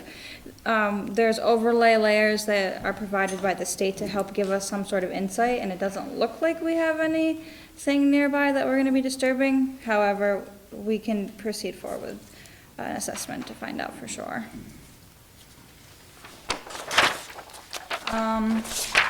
If you look at the calculation, I did have an error where I didn't subtract out my 3 acres.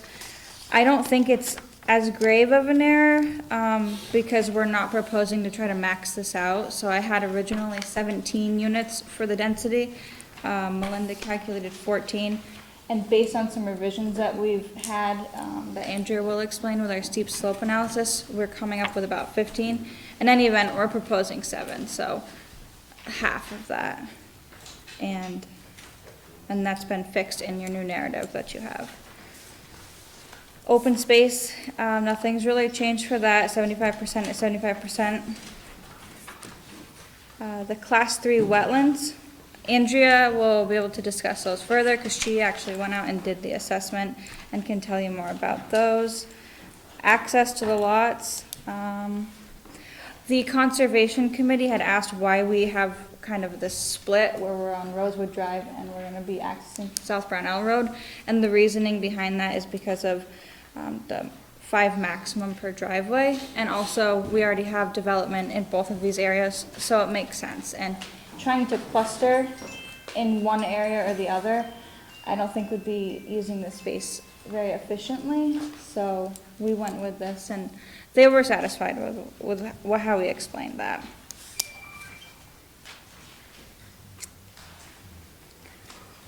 For the landscaping buffer, we have added in just some trees to represent where these buffers will be so you can see it visually.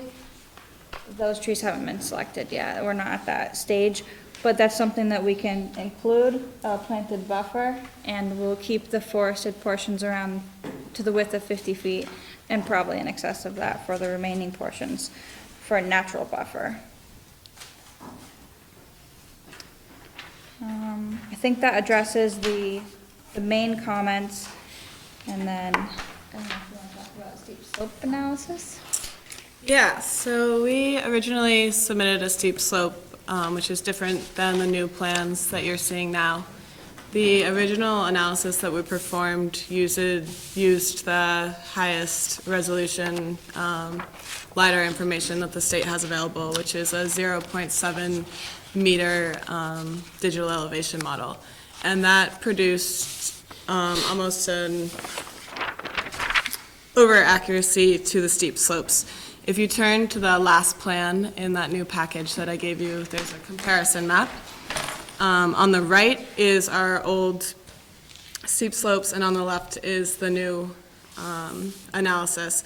So if you look at the old one, there's lots of very, very small areas of the red, very steep slopes, which isn't very accurate. You wouldn't really have something that's under 10 square feet of steep slope.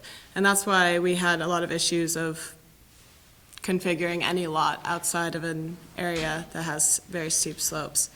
The new analysis that we performed, we decided to, since we had surveyed topography in the development area, use that survey contours along with 1-foot contours available from the state to get a more accurate ground reading, especially in our development area. So we used those contours to do a very similar slope analysis, and that's what was performed and shown on the left image. It just has, a little bit more clumps of slopes that you'd actually find out there rather than this very high definition version. And once we were able to do that, we were better able to configure the lots to avoid those steep slope areas, as you can see. One thing to note that when we met with Melinda and we were telling her about our original steep slope analysis, which has like these little freckles like everywhere, is in the narrative I give you zoom-ins of what these freckles look like, where you would have almost like little jarts. If you ever, what are those things called in caves? That grow up and down and meet. That's kind of what our steep slope is making it look like, which isn't what's actually happening out there. The town of Williston doesn't have a standard assessment that you should be using to do this type of analysis, but in other towns they base it on a 10-meter analysis, and our original assessment was based on a 0.7 meter analysis, so very, very small. When we ran the 10-meter analysis, we came up with, I think, 3 acres of steep slopes, so we essentially lost 5 acres of steep slopes. So when we sat down with Melinda, we said, okay, we're gonna use the contours that we have, that we've shot in these developed areas, which are predominantly on lots 1 through 5, and then we're gonna tie in the rest of the LiDAR contours from the state, which are relatively accurate, and use something a little broader than 0.7 acres to do our analysis on. So that way, we do have a slight loss of steep slopes, and that's why our density has gone from Melinda's 14 to our newly calculated 15, because we have a little bit more in the less steep areas. But we don't have a significant loss of steep slopes in the original parcel boundaries that we've submitted to you, or these revised ones, because inside of those parcel boundaries, we've selected these developed parcels on flatter slopes. So we had 0.53 acres originally, if you counted all of the little freckle spots inside of our original parcel boundaries, and now we're down to 0. And that's because those freckles were inaccurate and they weren't reflecting what was actually out there. And they were based on LiDAR, so now they're based on the actual contours that we have. It's somewhat hard to explain, but I hope you're following with that. We're not trying to cheat you. For the wetlands, do you want to explain what you did for the wetland assessment?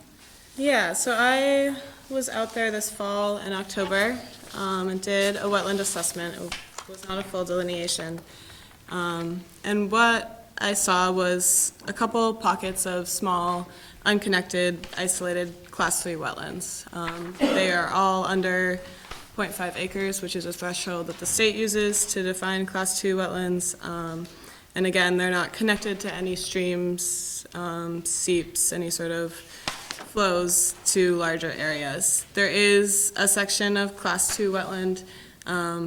There's a pretty large area of steep slopes and a valley in the finger. It's what's colored in blue on that map. And that would be Class 2. It is connected down to that tributary of Sucker Brook and would require the 50-foot buffer. Again, we don't have state confirmation on that, which we would need later in our planning, but I'm fairly confident that they would be considered Class 3. Okay. Anything else? That it? That's it, unless you guys have questions. Okay, let's find out. Questions from the board?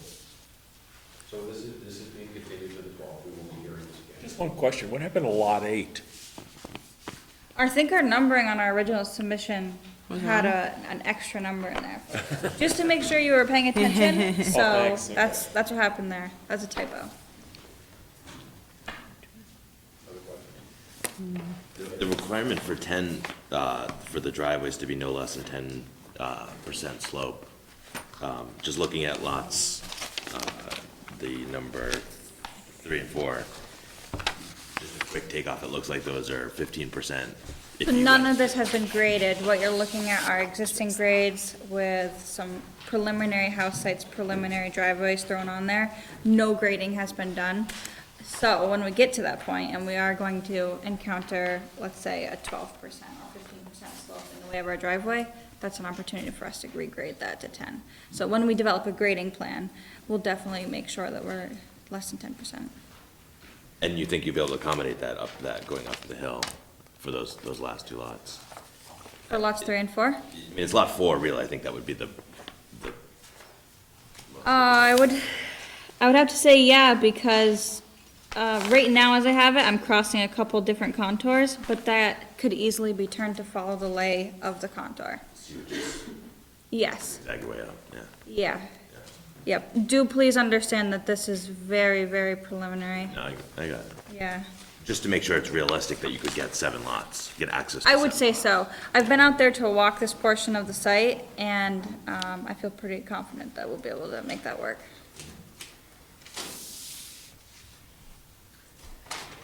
It would be helpful, I didn't realize till later on that there's a town line that goes right through here. Be good to note that on the site plan. Yeah, it's on, should be on I think we have it, C201. yeah, just on this site plan here. Yeah, it's a funky corner of Shelburne, South Burlington, and Williston. And then the shading that's shown on, I guess, the extension of Rosewood Drive, what does that indicate? Which plan are you looking at? I guess it looks like it's showing up in all of the, the black and white. Oh, You've got like, The what looks gray like a right of shading way there. along there. yeah, what layer is that, Andrea? Oh, it's just the road layer it's just the, I think. So does it mean that there is, currently, does the road extend back into lot 6? The road does extend back. There That's used to where be the a trailer house used to back be. there, yeah. Back to the wetland there? I'd have to look back in time to see exactly where that home was located to know for sure, but that was the old home site. Yes, so 225 Rosewood Drive was the address of the old mobile home. That was the only development on this parcel, and that burned down, and that's why they were able to, Joe and Randy were able to come in and get a new location for their new home without having to go through the growth management process. And they're on lot 5 now. Yeah, so right now, they're just on the lot, but they hopefully will be on lot 5. Where was the trailer? It was on lot 5 or lot 6? No, yeah, up near the 6-7 region. Yeah. I'd have to look back to see exactly where. The house on lot 5 is there currently? Yes, under construction. The minimum number of homes that we need a turnaround at the end of the drive. We have 5 driveways in succession. Can the driveway just end at a home?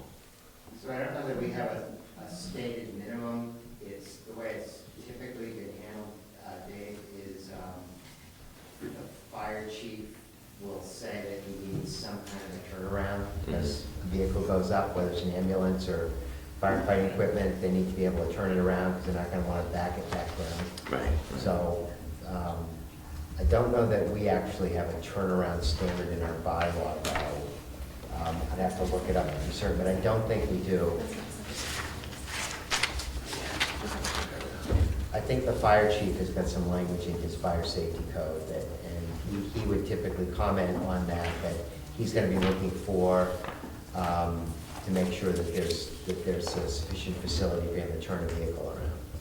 In terms of the maintenance of the road, though, it would be, it's basically, it's a driveway, it's private, so, Public Works isn't really gonna get involved in it. The big thing would be from the public safety standpoint. Is that gonna be your question? Yeah, I was just wondering, based on our conversation a few weeks ago about the cul-de-sac, but you answered it with the private. Right, well, it's not even a private road, it's a driveway. So it's a lesser standard still, but it would be privately owned and privately maintained, not subject to the public works standards. So are the fire department comments reproduced here in whole? Because I don't see that they're attached. I actually didn't get that memo either. I only see what's written in here about the fire Doesn't water. say anything about turnaround or anything.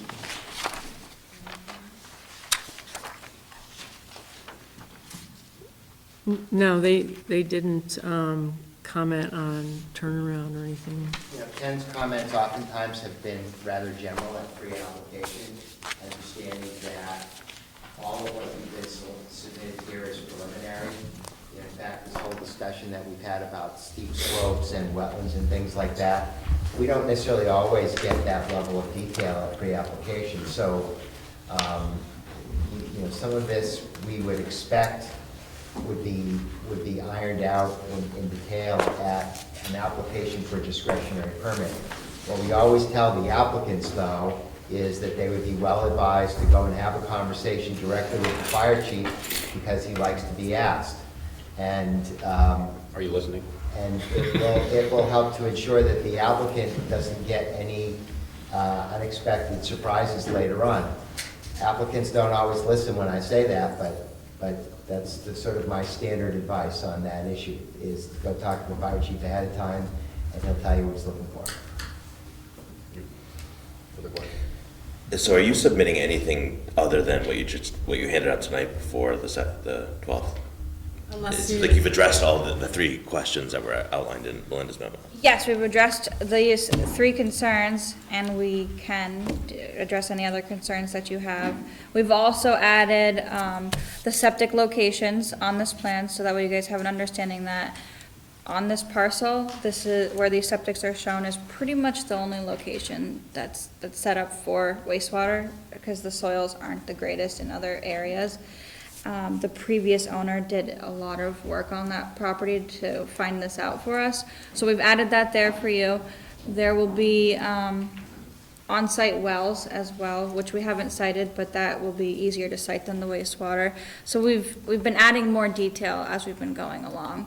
And I appreciate what Ken said, that we're trying to give you as much information up front as possible, even in pre-app.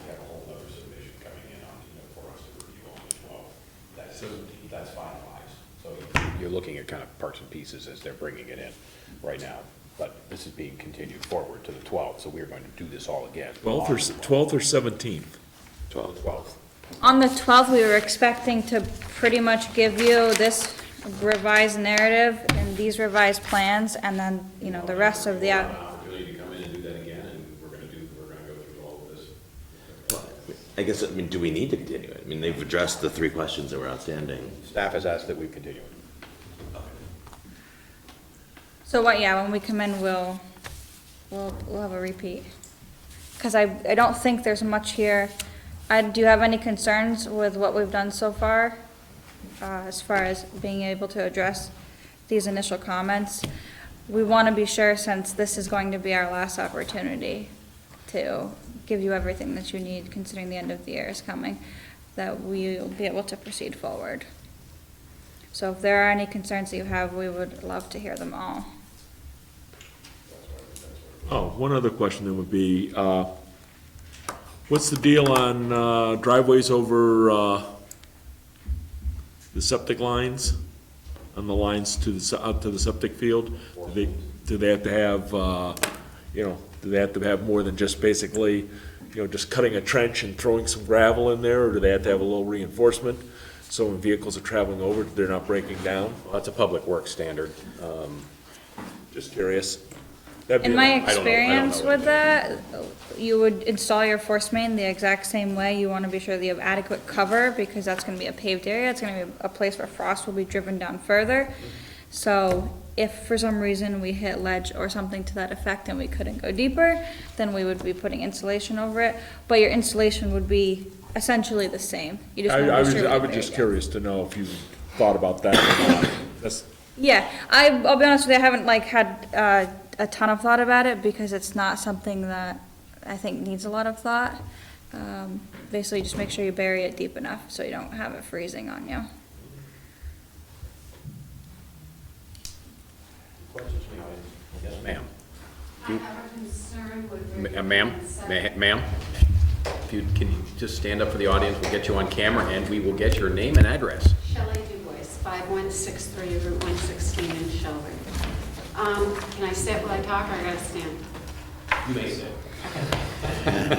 Our concern is where the leach, everything's gonna be leaching. We abut the property, and we have a shallow well and a dug well. All 7 are gonna go into the same spot. You're putting all the mounds in one spot for 7 houses? That's and it's all gonna leach. And where is that gonna be? So your well we have in our site. Two wells. Yes, your closest well. We're pretty sure we have both of them. I know for sure we have your closest well, the shallow one. Yeah. We have its isolation cone shown on some preliminary plans we put together in order to give a preliminary design on these wastewater systems. And you have a protection zone around your well, and these wastewater systems have a protection zone around them. How many feet will we be from, because I talked to our engineer and I know how many feet we need to be. I'm pretty sure you're 250 feet on the downhill side and 500 on the uphill side. We're on the downhill side? Or You guys are on the downhill side of these It's systems. coming towards us like this. It's supposed to be Yes, 500 feet. you're downhill from there. So we need to be 500 feet. I'm pretty sure that it's 500 feet, but. And you're I'll more than verify. 500 feet? I don't want something to happen to our water with. Yes, we would not be allowed to propose systems within your wastewater, or within your well cone. Well, I know you're not allowed to, but sometimes things sneak in and it gets done. I want to be guaranteed our water doesn't get contaminated. I will guarantee that these systems will not be put into your well cone. You will be getting a notice from us. I when didn't we even go- get a notice to come here today. And I abut the property. Never got a The town letter. sends out I those never got a notices. letter. In Shelburne? Your name was on the abutters list, and I didn't get an envelope bounced back from the mail system. I didn't get a letter. I know we have property in Moncton, and when somebody's building, I have to sign for letters when they come from Moncton. Okay. It sounds like they got mailed. Yeah, it did. Well, we don't have to send Excuse me, the, one second. We don't send certified, we don't send them out certified, right? It's just regular, it's regular mail. Right, first class, so. We can just make sure we have your, address. I already called her today. Okay. when we do notify you for these need to go out certified. So when this development goes to that I stage. don't want our water contaminated. We down the road might sell our property. Yes. And we can't have bad water. That's No, all we I'm will follow concerned the about. rules to a T. And we will send you notification certified when we get to that point. Other question? Sir? My name's Keith Benoit, 4258 South Barnell Road. And the only concern I really have is the size of the lots. Pretty much the size lots lead there 2 through 4 at 1.01 acres. and I don't know if that meets it. From what I'm told, it does. But from past and ongoing subdivisions all along South Burnell Road in the RZ district, I've not found 1 acre lots that butt each other like this, 3 in a row. So it's just one of my concerns at this time.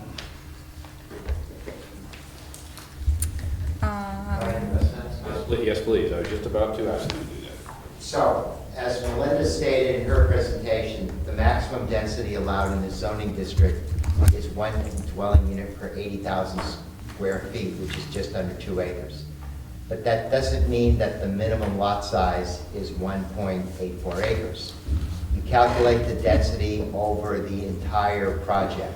So, what you tended to see, the farther back in time you go, in sort of older parts of town, is you see rather what I would call a conventional development pattern. So you just have large lots that are carved out, and that's it. That's what you have.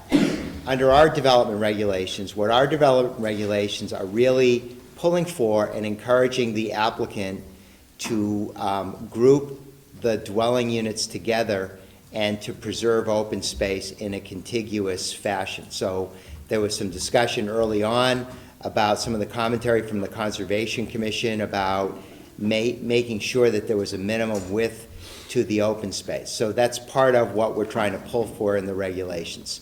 So even though the individual lot sizes may be, less than 2 acres or 3 acres, whatever metric you want to use, that density is calculated over the entire project, but we would expect and hope that there would be some sort of clustering together for any variety of reasons. It reduces the amount of impervious surface.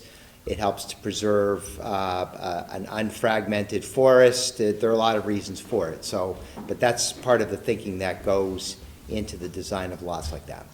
I understand that, but 1 acre lots, I mean, you're pretty much taking the area behind my lot and splitting it in half and clustering 2 houses right behind that lot. I mean, there's got to be a little better layout than that, other than clumping all those lots right behind a developed, existing developed area. With, you have 51 plus acres to work with, and you're taking and clustering and taking little over 6 acres and putting 4 houses into it. It's just a concern I have. Based on the development bylaws, we would love to expand the size of these parcels and do more with them, but with the steep slopes, the restrictions that we have, we're sort of limited because those have to be inside of wherever that is. Show this to him. We have to be, look at this. This one's probably Whatever in red has to stay in the open space, so because of that, trying to have lot layouts, all over the place wouldn't really work, 1 with steep slopes and 2 with the plan of trying to keep things clustered. The second part of that is keeping things clustered for reduced impervious and things of that nature. So I agree that the lot sizes are small, but with the 50 acres that we have in conservation and the availability to use that land for these people that will be living there, they have more land available to them, even though. I get it, For them, but yeah. For what it does to everyone else surrounding them, that's it. I mean, you take away from an area that used to be totally open and you dump 4 houses in Right. it. In small 1 acre lots. Right in our backyards. Well, they're in our yard, but they abut your backyard. Yeah, but there are yards too, And with that, once again, I'd like to bring up that lot 4. That is a hill. You can say all you want about it, but that's not a level lot. No, I wouldn't consider it level at all. We have slopes up to 29%. Could be, based on the way this slope analysis was performed. the orange lets you go up to 29% once you get into 30 and above. I'd just like the board to take that into consideration, that those lots are awful small for, if you took a look down South Burnham Road, and I understand the cluster of trying to keep open land, but also understand the lots that you're flooding and what you're doing for them also. Yes, we'll Okay, consider. so I think we have your point, and I think we understand where, where you're coming from, So, yep. Any other points you'd like to make? Not at this time. Other questions? Sir? My name is Craig Sampson. I live at 120 Rosewood Drive. And rather than take the next hour and a half to read all the notes that I have, I'm going to jump in on here with these conversations because, I hear things that are just inconsistent. And I do want to first say I can't appreciate enough the DRB. The fact that you came out with a 4-page plus letter saying, hey, something doesn't jive here, and you need to go back and give us this, this, this, and this, and the fact that they had recommended that it be continued to the 12th, and then 10 reports get handed out, none to the audience, and you, sir, were like, well, it looks like we have everything we need, but do we have to continue it? And I understand where you're coming from, because sure, why? I mean, it looks good. I got so many things to say. And I really appreciate the staff saying, no, we need to continue this. And this is an example of why we need to continue this. Because we have gotten along as neighbors and we have spoke to each other. And everything's wonderful and fine until somebody wants to do something. And I am totally for somebody using their land for what they want to use it for. Let me be the first to say that. I am a live and let live person. However, not but, however, we do have boards, and we do have hearings, and we do have regulations, and we do have conservation, and we do live in the Green Mountain State. And so therefore, we do have to get along within those laws. Whether I have rights, or Randy and Joe have rights, we all have to do our best to get along within those rights. I completely understand that well, because to sell it down the road, I completely understand putting 4 houses behind a parcel of land that never had any and was enjoyed to sled down for years with their kids. I ran around with my kids out in those back 51 acres. I was told by Randy that we still could do that. I was also told by Randy that this was not going to get developed. Maybe a house for mom-in-law. Maybe one more house for the child or the children. And that has since changed. So believe me, I've got plenty to say, and I'm glad it's going to get continued to the 12th because I've discussed with engineers. I've discussed with my real estate attorney. This map overlay, I'm already getting off the, I understand his concern about, that is a slope, that is greater than 30%. And I hear you say, he's concerned about 1.01 acres, and I was understanding that he needed 1.83 or 1.84 for 80,000 square feet. A 1 acre is just over 43,000 Craig, you did hear Mr. Bell. I did hear his explanation, and that was great, because I'm like, oh, okay, because they have the common area to use, so you can get away with it being under 1.84. However, his concern is why cluster it right there? Originally, the plan came out, and the project was 17 lots is what we're allowed, or 17 units. However, we only want the DRB to give us 7. And then that was corrected, Melinda, you stated, that was corrected to, no, yeah, you can only get 14. And then I just heard you recorrect that tonight and say, no, we can actually get 15, but we're still only going for the 7. And then he just asked, why shove them all in one spot, spread them out? Because you just said it is hard to make the bigger lots because of the way the land pattern is. So how in the world can you get 17, 15, or 14 if you're having a hard time giving some nice great open space to 7? I just wanted to address that. Now, Craig, they are only asking for 7. So I agree, they're allowed 14, 15, 16, 13, what have you, depending on how you count it. Preliminarily, yes. They are allowed that. Currently, that's where we are. We are at pre-app. So this is a conceptual discussion, which is what we're doing. Yes. And at the moment, the concept is 7.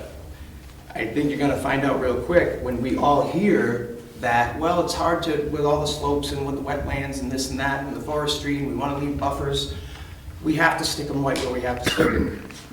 Remember again that Pre-app. this is pre-app. Pre-app. So this is the abutting landowners, And that's why we're here. and I don't think anything was malicious by the Du Bois's not getting the letter, because I think you as the board are gonna do, and as the town, you're gonna do your due diligence. Outside of that, the landowners, outside of the legal, I think people are gonna do what they wanna do, so I can't be grateful enough that we have this process, and I'm looking forward to the 12th as well. That's to Sounds address. like you cut yourself off, though. Did you have more you wanted to say? Oh, I do, but I'm cutting myself off because that addresses that. All right. Others in the audience? Anybody else? Understand that this is being continued, I'll say this for the 4th time, this is being continued to the 12th. You will have an opportunity to go through this another time, on the 12th. This is not your only opportunity. Yes, ma'am. If you could state your name and your address. So much about 120 Rosewood. I just wondering, do we get all the information updated before the... That's correct. That's correct. And you said that that information was required by the 4th. Yes, sir. So does that mean that we can get on the website and we can print that down on the 4th and then we can get that to our engineer? Probably not. So we will scan the information when it comes in. We will do our best to get it on by the afternoon of the 4th. Understand that there will be other things we will be doing on a busy Monday morning, but we will do our best to scan the plans and put them up on the website so that they're available. Okay, and because nobody else stood up and answered, I do have something else to say, and I want to go with that map right there. Yep. Go for it. That's why we're here. Thank you. So if you look at this, this looks like it outlines everywhere that this parcel of property owns. Would you all agree with that? All this whole outlined area, it comes out, oh, look, there's my property right there. Oh, there's the Harts, there's the Beechers, there's the Du Boises, the Benoit's over here. So you look at this, and then you got this right here, which is that new right-of-way. It's always been a right-of-way. But that's the road right there that's coming up to do this. And so as to allow 5 houses per private road in the town of Williston, these houses were proposed to put here because there's 1, 2, 3 on it already. What's interesting and confusing to me at the same time is that this goes through my house. This is a right-of-way. And according to my deed and the records deeded in the town of Williston, this is not this property. And what confuses me is that this makes it look like this is this property. And so if this is confusing me, and some of the things that were preliminarily brought up is confusing, and this is just the pre-app process, I really sure hope by the 12th that a lot of this gets corrected. Because it's gonna be a long road, a very long road. I don't understand why. So is that so that long, narrow point that is, Yeah. that's your property? Is that, so that Yeah. should that even be listed on there if that is only a right-of-way? And I have not records owned printed property? from Hang the on one town. second, Craig, hang on a second. Should that be listed? If that's a right-of-way not owned by the applicant, that shouldn't be listed, shown on that, correct? No way, right? So we got our property boundaries based on tax map, so even when we continue to the 12th, this is still pre-app, so it's still gonna be pretty elementary as far as our proposal. So But is that Based correct? on- It's if that's not the land owned by the applicant? I will have to check on that to be sure, because we got our property lines from tax map. We did not do a boundary survey of this. So at this pre-app stage, you know, if we can continue going forward, So- eventually boundary survey will be part of that, but I will check on The that. other issue embedded in this, though, is that it's gonna be up to the applicant to make sure that, so they're talking about accesses coming over some form of an easement, and it's up to them to ensure that they have a legal right to use that. It's not something that we're gonna guarantee, it's up to them. And so whether that exists and has been deeded properly and the deeds are not, that's something to be worked out between the applicant and any other landowners, that there may be an easement across their land. So, that's not for us to pass muster on. This is what I mean. There are, and it is, and if you like the tax map, you can go right downstairs in this building, and you can get the same copy that I picked up today that shows that this is not owned land by this. So that will need to be addressed in the next time they come Right. before us. You So, can see where I can get a little like, wow, what's next? We gotta make sure that we don't allow any fast ones to be pulled. No, I'm sure you're no. not looking to do that. You're gonna do it to the letter of the law, and this board here is gonna hold you to that. Yes, sir. So the easement that you have on your property, was that in perpetuity, or was that only while that building was there?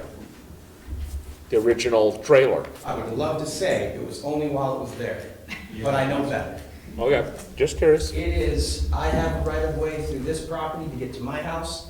They have a right of way through both of our properties to get to their house.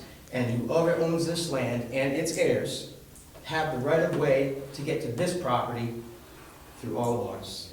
But that is not their property. And if it were, when Mr. Brunel came and asked me for an easement for the high voltage power line to go under that road, and I hemmed and hawed, and I said, are you gonna develop it? And when I finally, a month later, got a straight answer from him, am I gonna hold that hostage if, and I offered to even buy that end lot.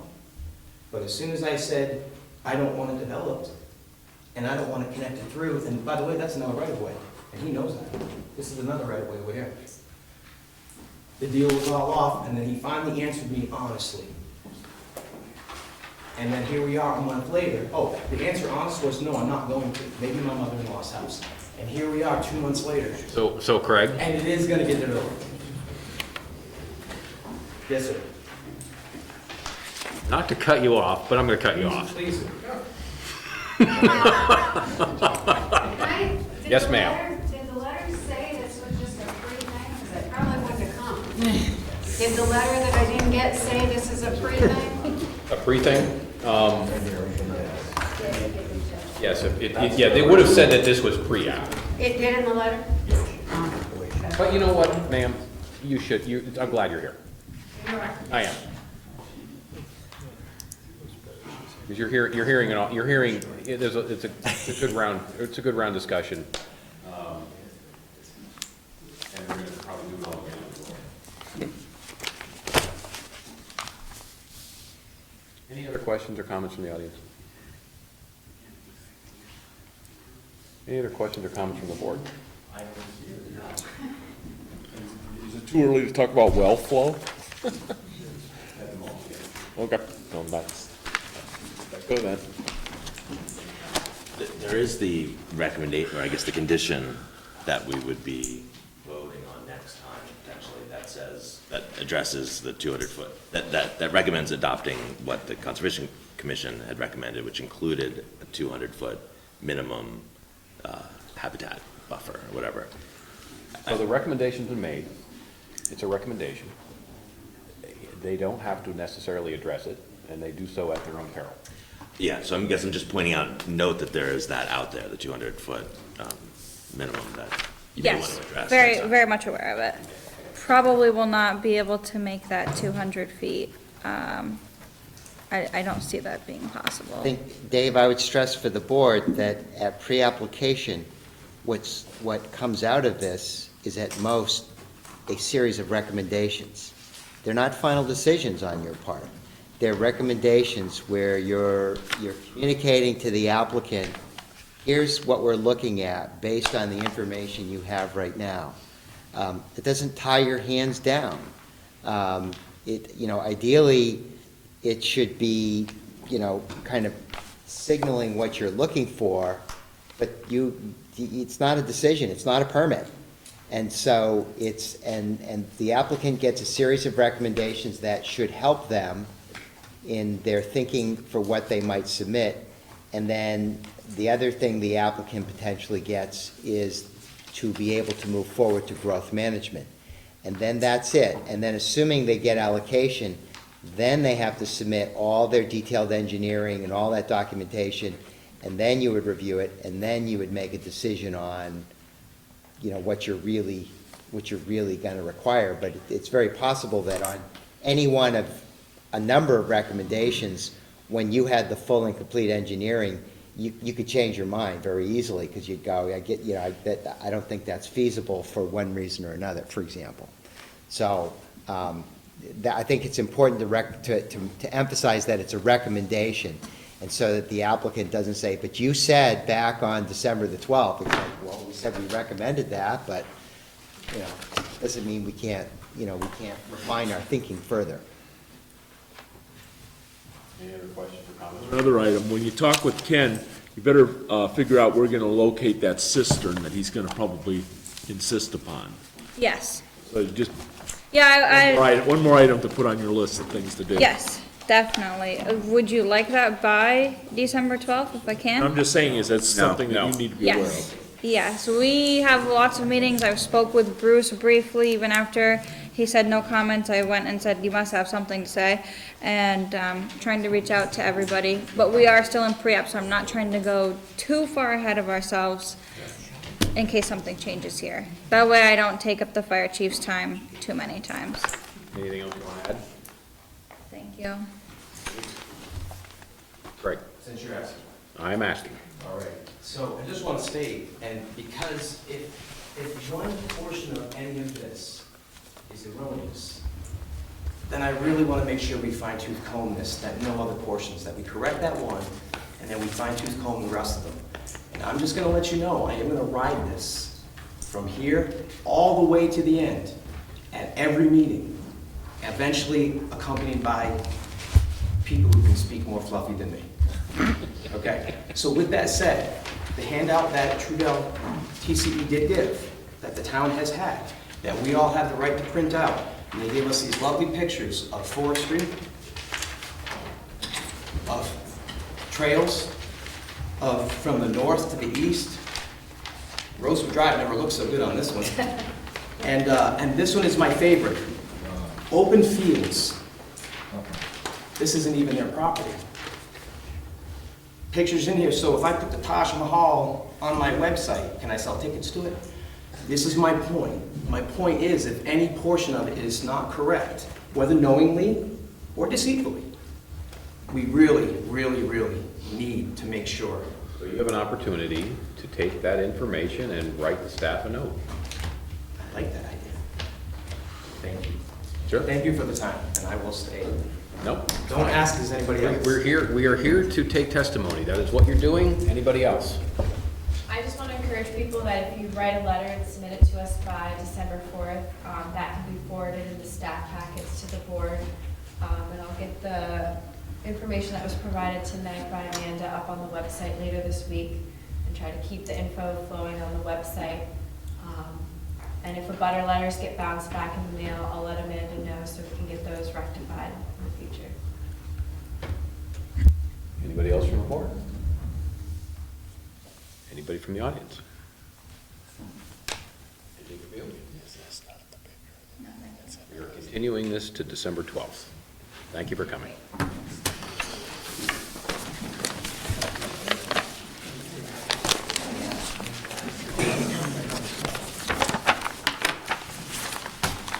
Okay.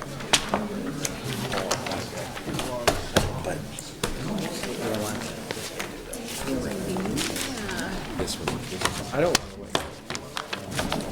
Next up is DP 18-10, RPK Enterprises LLC. Mr. Kimball, you have seen the inner workings of the board. Thanks for picking me last.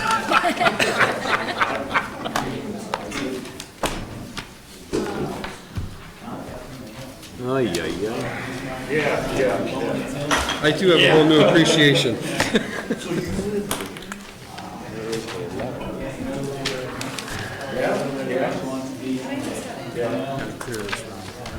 Come again? We need to take that conversation outside so we can keep going. Everybody, if you could step outside, please. Thank you. Thank you. Okay, we're going to open up DP 18-10 Vermont Mechanical. Two different things here. RPK Enterprises. RPK Enterprises LLC. We're going to open up at 10:36. Randy, if you could state your name and your address, please. Randy Kimball, RPK Enterprises, 510 Highlands Drive, Williston. Great, thanks, welcome. Mr. Bellavo, you are almost the last person standing. Almost. I'm not even standing. Okay, so this is a request for approval of a discretionary permit for outdoor storage on a property addressed as 211 Blair Park Road. It's in the Industrial Zoning District West. So the subject property was developed somewhere back in the 90s, has an existing building on it, which I scaled out to be roughly 19,000 square feet. There is a parking area in the front of the building, as well as there's some additional parking to the rear of the building, as well as some approach areas for loading docks at the rear side of the building. There are, I think it's 3 storage containers as well as a dumpster to the rear of the building. Came to my attention from a neighbor that there was outdoor storage there, and there were some questions as to whether or not there might have been encroachment across a property line. I didn't see any evidence for the latter point, but on the issue of the outdoor storage is allowed in the zoning district, but only by approval of the DRB. So that's kind of how we got here tonight. So the applicant has they're storage containers. Outdoor storage takes a number of forms. In some cases, we have loose materials that are stacked up. In some cases, we have manufacturers that store finished products, et cetera. In some cases, we may have an applicant who has some storage containers like this. The bylaw does require that they be located either to the side or the rear of the building, and that they be screened. In this particular case, they're all to the rear of the building. We did not make a hard recommendation on screening. There's kind of a mixed bag out here. On the one hand, to the west of the subject property, there's a fairly large area that's wooded, in a similar fashion to the north. On the east, it's probably a little bit more open because there is I think it's 150-foot Velco easement that goes, looks like it's calling it's 50 feet wide, utility easement for Velco that goes through there. And Velco has restrictions on kind of vegetation you can put in there. I think if the board does consider approving the use, you might want to consider whether there needs to be some sort of, whether it's additional planting or perhaps some sort of a fence around this area. So when we do have outdoor storage, one of the things we look at is whether or not it's going to, is it going to take away parking that's going to render the property non-conforming. So we've got a count of roughly 43 parking spaces. The basic standard for industrial is 1 space per 1,000 square feet, which is roughly 19 spaces. So the property seems to be parked with existing facilities that's in excess of what we would typically call for. And we did solicit comments from the fire department, the public works department. We received none. And there was a written statement that was dropped off here prior to the meeting. I have not read it other than scanned it briefly before my turn to speak tonight, but that's been submitted for your consideration as well. Great, thanks. Did you get a copy of that? I believe I got a copy of that. Do we have a second copy around, Ken? Here.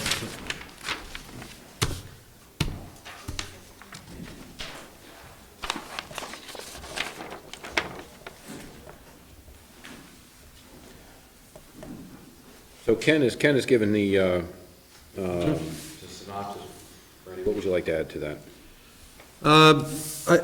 Nothing other than the fact that through ignorance of my own, being the first property that I purchased to move my business into back in December of 2013, I should have asked permission to set those containers before I actually did. Two of them came from my previous location with us.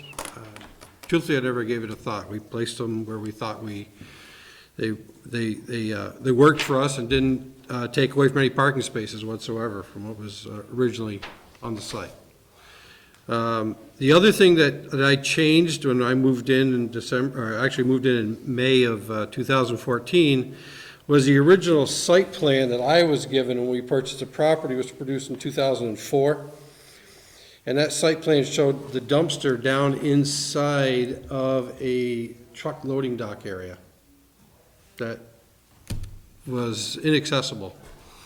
So, again, without any forethought other than how it worked around the... So the site plan actually showed the dumpster in the loading dock Yes. depression? Yes. That makes a ton of sense. It didn't make any sense, so it was an unworkable location. That's interesting. I'd be curious to see that. So, for it to work for us, we simply moved it on top of the paved area in a location that didn't distract from vehicles moving in and out, semi-trucks coming in and out, and was allowed for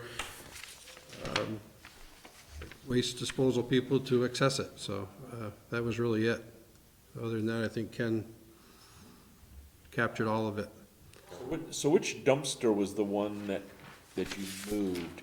Was it the two external, or was it the extra scrap metal dumpster? What I brought with us when we moved from our South Burlington location. The one that you claimed Oh, was that the scrap metal dumpster, yes. Yeah. Well, I should say we moved it because there was really only one dumpster shown on the plan. The previous business wasn't a sheet metal company. So I don't know what they did for waste management. So, just so I can kind of bring myself up to speed, Mhm. I'm a little familiar with your business. What we have a letter from Mrs. O'Brien. Yes. Miss O'Brien, sorry. We have a letter from Miss O'Brien. Randy, can you go through noise being generated at your site, metal dumping, the dumpsters being picked up, dropped off, timing, time frame? Just give the board a rundown of how you operate your business, where there is noise generated outside of the building.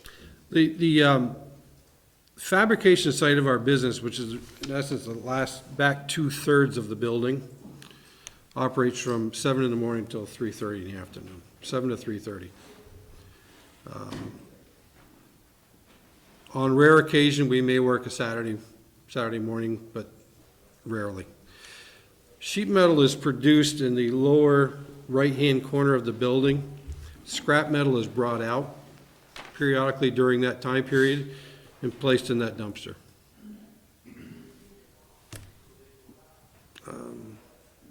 In the summertime? How often does that happen? Maybe Hourly? once a day. Once a day? Maybe twice a day, depending on the workload. You were about to say in the summertime, am I? In the summertime, the guys have a tendency to leave an overhead door open.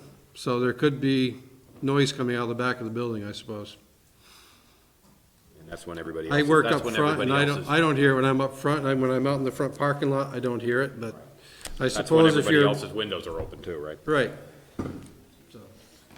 Where is 119 O'Brien relative to this picture? Where's your house in relation to? It's so late, it's hard to talk, so, let's see, I'm right here. I'm right under where the. You're under the wonderful picture there? Yes, exactly. Okay, that's, I'm just curious, okay, now I got a location. Can you share that information with the rest of us? Miss O'Brien, can you share that with the rest of the board? Where is it again? You look on the location. She's hiding map, down in this, the pie-shaped she's under lot. that white square in Okay. the corner. It's the pie-shaped lot on the location map that I put in your staff notes. Okay, thank you. Okay. Did you get that? I'm right here. Yep.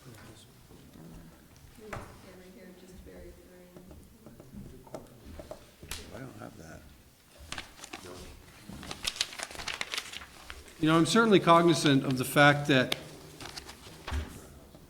I have a commercial lot that backs into a corner and is surrounded on three sides by residential property. I'm fully aware of that, and the last thing I want to be is a bad neighbor. But we also have an approval to operate this, in this building, and we're Right. We understand. Yeah, It is an approved use. So the question, you know, really comes down to, we have a homeowner who's near, you know, who yeah. is basically asking you, what can you do to cut the noise down? She's asking us to deny it, but Yeah. I'm not sure we can do that. I mean, the obvious thing is to work, Discretionary permit, what does discretionary It's an mean? allowed use. It's an allowed use, but then if it's allowed, why are we here? Because it's part of the process. It's part of the process of us having a public hearing. And what would you approve? How would you approve this? What is it called? We would grant a permit for outside storage, assuming the board agreed with that. So it's not a discretionary use? Or a permit? Carrie? You have discretion to approve it. I think the key is you also have the discretion to approve it subject to conditions. And so what those conditions might be, you know, it could vary depending upon the circumstances present on the property and the nature of the request. I'd like to just point out one thing for the board's informational purposes. This area here is outside of our property line, and is not our property. Right. So there's construction activity that occurs there as well that I have no control over, and it's right up behind your property. So, It's a different company. right. But I just want to make sure the board's clear that that's out of my jurisdiction to deal with what happens on that piece of property. Is Ms. O'Brien, are you clear that DW is different than what they're doing? Oh, I'm crystal clear. Okay. No, and I don't mean to drag DEW into this, I just, Yeah. I know some of the pictures that came along from the original complaint to Mr. Bellevue included pictures of this property. Okay. They were attached to my certified letter, so. And that was not from me. Questions from the board? I have a question. What are you proposing? You know, knowing that this is an industrial use and an allowed use, what are you proposing that would help you? This has a very long history, which nobody seems to want to hear, where the town literally promised, when all of that land was developed, if you look at the whole map, the back of Blair Park, which is 3 lots originally, were all to be low-key, small, professional-type businesses. That was promised by the town. It took almost years to work out an agreement before they converted that property. And, you know, he's just here because he bought the property a few years ago. Act 250, it's all on record in Act 250. It's buried in the town records, in the archives somewhere, that these are not supposed to be industrial-type buildings on those lots. His business has been terribly noisy, and I think the complaint that was probably filed was because of noise, in particular. The other thing is that there's nobody here, because there's a little ring around that property that cuts off where the other people, all the residences would have been notified of a hearing. So no one really knows there's a hearing about this, adding more outdoor space or more storage area. But it literally is like having dumpsters set in front of your house and having them dumped into, and having garbage trucks come in and having semis come in, and it's all day long. And if you were just sitting there on your deck or in your house, and you were just sitting there, all of a sudden, that's what it feels like when you hear what is going on in his building. And it's all the time. It shakes my house on occasion. So I just want you to understand, it's not one little piece of metal, and they don't just float in on clouds. Oh, no, they don't. So, for this to be a discretionary permit of any sort, I don't really understand the term as it is used in this permit. But I think that it has to be taken seriously. The town made representations for 40, I have spent tens of thousands of dollars just maintaining what was promised years ago. I shouldn't have to keep doing it. I am prepared to bring dumpsters and put them in 3 or 4 of your backyards and have them removed every couple of days, have them filled with all kinds of junk so that you understand what it sounds like. So let me interrupt you for a second, or let me jump in. So, you've been before the board before, other times, with, Oh, sure. with the same comments. Well, on various occasions, sure. And if you Yes. look back, you will see that the previous zoning boards for 20 years So, maintained the agreement. I have a point, I'm gonna try and make a point. Ken, we have an applicant who has a building in a zoning district that is an approved use. His use is an industrial use that's allowed. Can you speak at all, and I'm not sure you can, to what Ms. O'Brien has been saying about where this was at some point to how it got to where it is now? Maybe I'm asking you to do something you shouldn't even be doing, but. Oh, it's okay, it won't be the first time.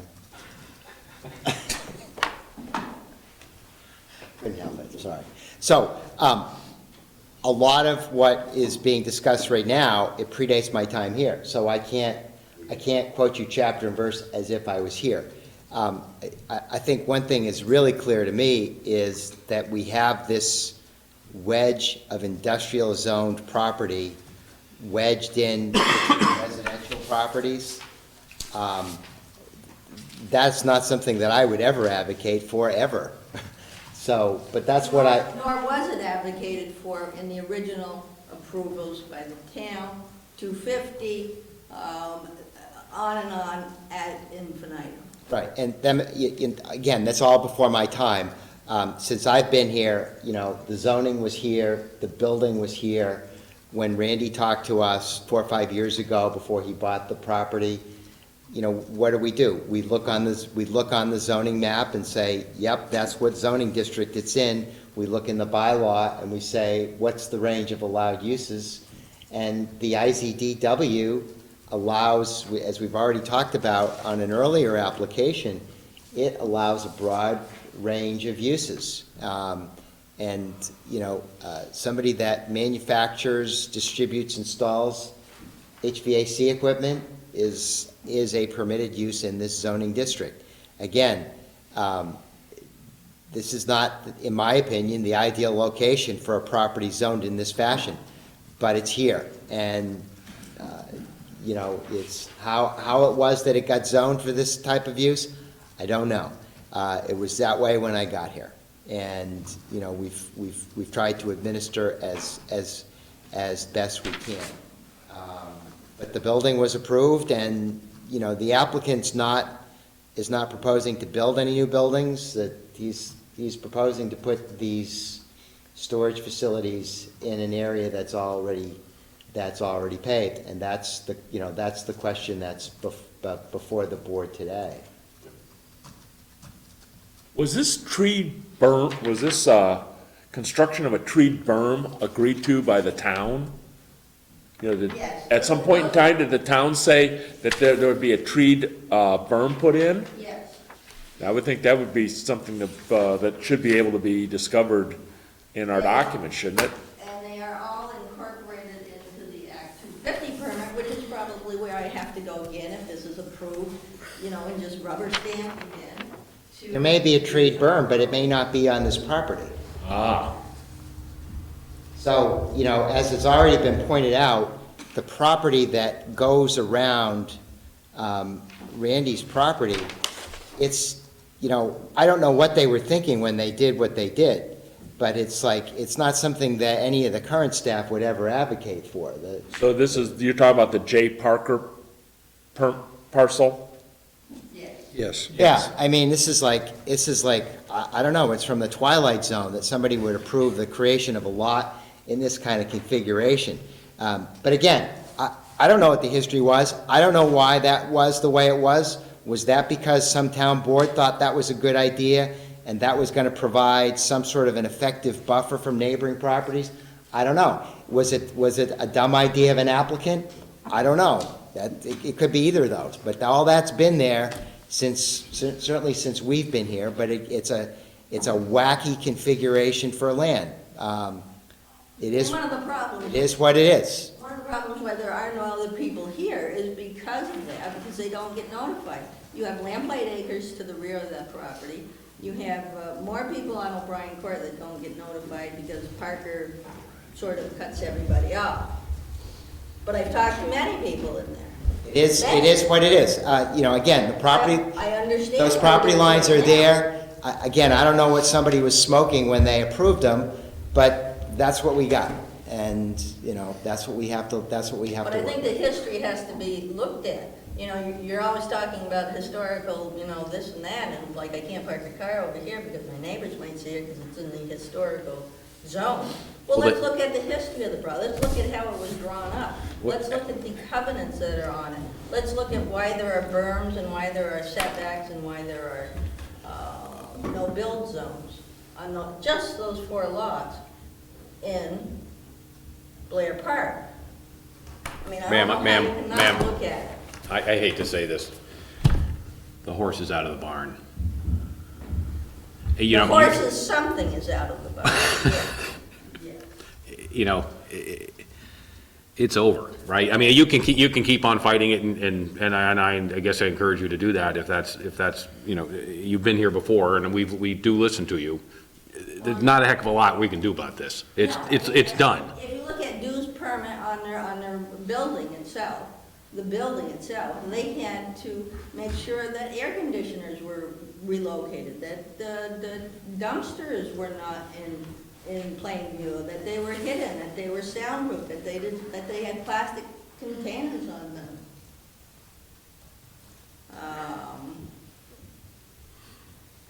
So yeah, all those items would normally be taken into consideration.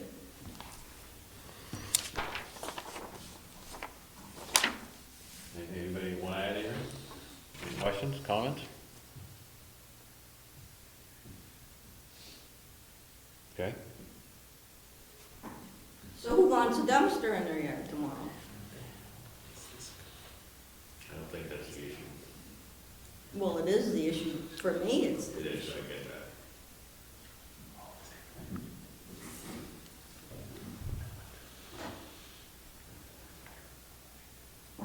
and I can put them in the street, so, you know, just because. I think that in this case, Mr. Kimball has said he does wish to be a good neighbor. I think it's up to, you know, I really think it's up to you to be as good a neighbor as you can be and still run your business.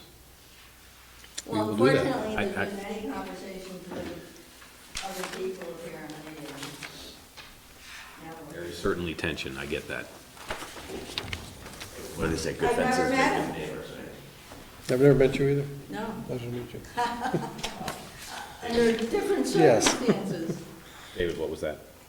I'm just saying, what is it, good fences make good neighbors, right? Maybe a big fence could make, for good I neighbors. think you'd have to put Jersey barriers in there, you know, why doesn't, he says he doesn't hear it on his side of the building, Why doesn't he put them on the other side of the building? Why don't What was they that again? Why don't they get buried underground? Why was the dumpster inside of the, or below grade previously permit? Maybe it has to be below grade now. Well, it was never below grade, it was sitting on pavement. Well, maybe, But it was, and the configuration of the lot back there has changed dramatically from what it was, and I don't know if that was ever approved. There used to be barriers and everything else, so that you couldn't even get that many cars back there. So I don't know if that was still yeah, what you recall being back there, it predated me, because that's, when we bought the property, that's how it was. We didn't change the parking configuration whatsoever. Side yard setbacks or anything else that's coming in. So yeah, I think there's a lot of things you can do. You can make conditions on there, have them move it to the other side. Why should Have him move what to the other side? He's asking for a place to put 3 storage boxes.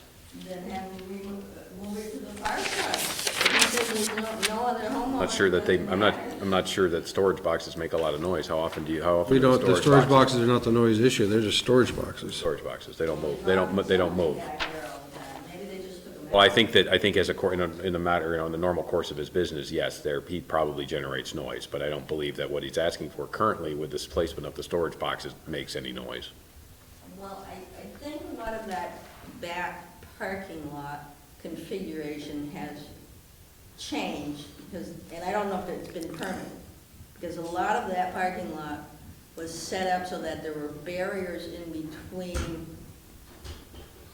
the At this point, it predates. loading. Predates our understanding of the lot, too. Well, it's easy enough to find out. I mean, So we can do that. So, Ken, would you please undertake a study of the file to make sure that everything is as originally approved? Out of curiosity, the containers, these 3 containers, are these the double door shipping kind? They're Connex boxes, yes. What? They're Connex boxes, yes. Yeah, so what I'm trying to say is, are the guys really whaling them shut sometimes? No, I mean, they're rarely opened. Oh, okay. So Scott, the records that we've been able to identify pertaining to the development of this property are, how should I put it, they're far less complete than what we would like. Okay. So we've already tried to scrape together what we could find. Okay. And Does this right here represent what you can find? it represents what we could find. Okay. Ms. O'Brien? Is that the original permit that you found? The original site plan? This represents what the staff can generate from our files, from the staff, from the town. Is that the original site plan for Vermont, I think it was Vermont Plastic, What we found,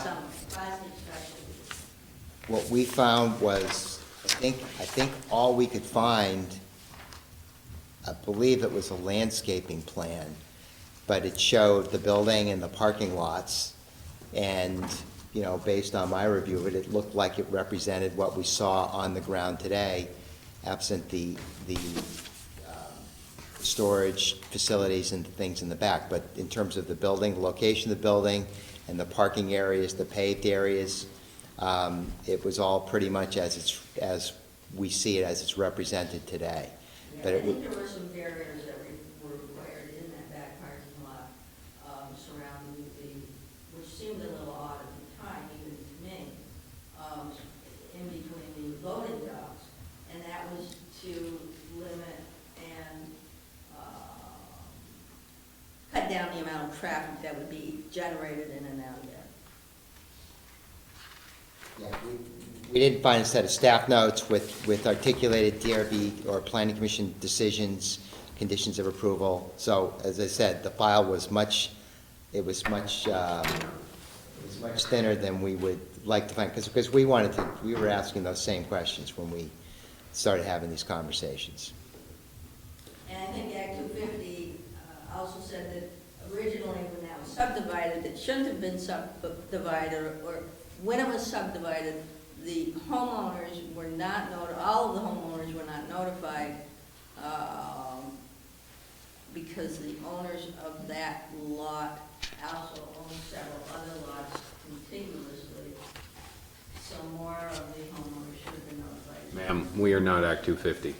No, this is for the So subdivision. let's- This is for the subdivision. Okay, I understand that, but Okay. Well, all of that information will also be found at 250 from the town. Because all of those letters went from the town, directly from the town to that. Correct. Anything else?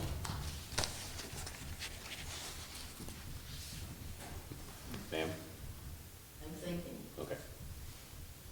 I'm thinking too, it's 10 after 11. I was going to say, it's 10 after 11, I need a little more time to back.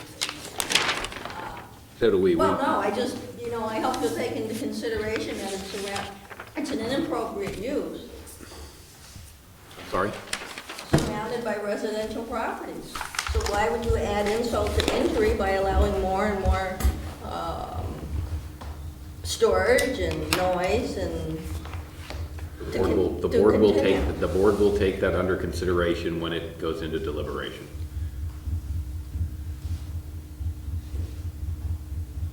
Very good. Thank you. You're welcome. I got your attention though, didn't I? With the threat of the dumpsters in my front yard, yes, you did. All right. Randy, do you have anything else you'd like to add? No. Do you have any questions from the board for either Mr. Kimball or Miss O'Brien? Very good. We are going to close DP 18-10 Vermont Mechanical RPK LLC. at 11:10. Thank you. Thank you all. Thank you.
Sun went down a long time ago. Continuing one. Because we're continuing. Only He was five. reading one. We all shuffle over to the community center and they're jamming anyway.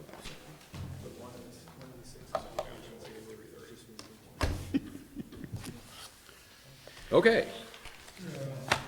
Everybody ready? All right.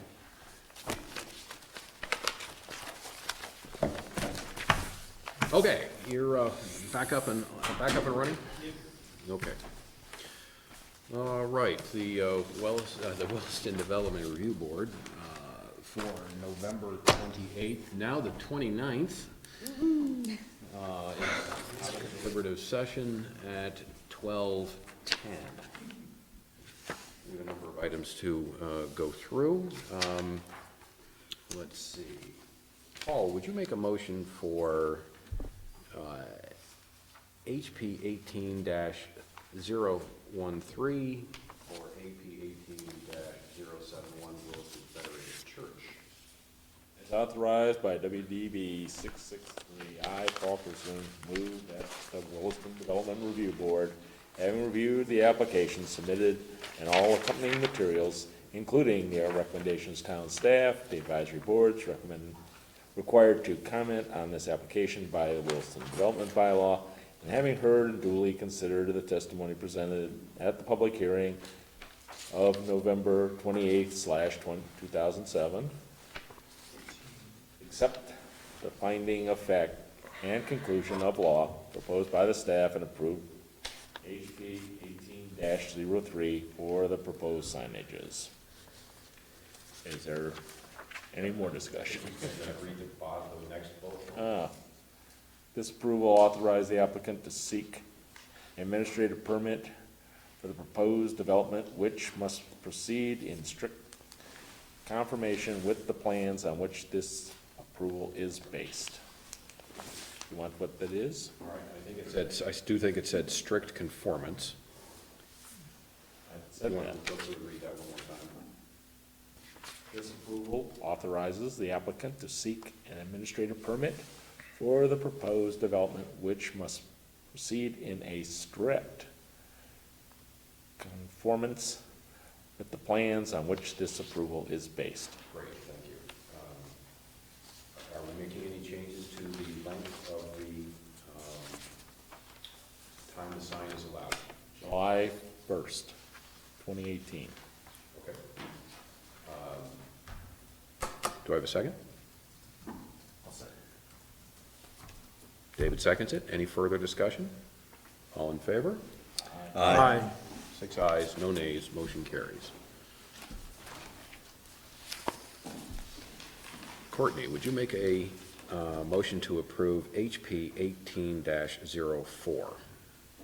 As authorized by WDB 6.6.3, I, Courtney Doherty, move that the Williston Development Review Board, having reviewed the application submitted and all accompanying materials, including the recommendations of the town staff and the advisory boards required to comment on this application by the Williston Development Bylaw, and having heard and duly considered the testimony presented at the public hearing of November 28, 2017, accept the findings of fact and conclusions of law proposed by staff and approved HP 18-04 for the proposed signs.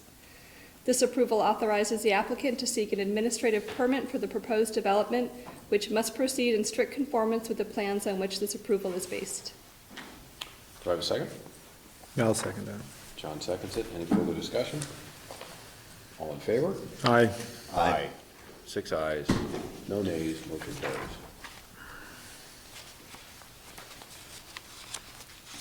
Okay. John, would you make a motion for DT 18-07 Burlington Beer? Yes.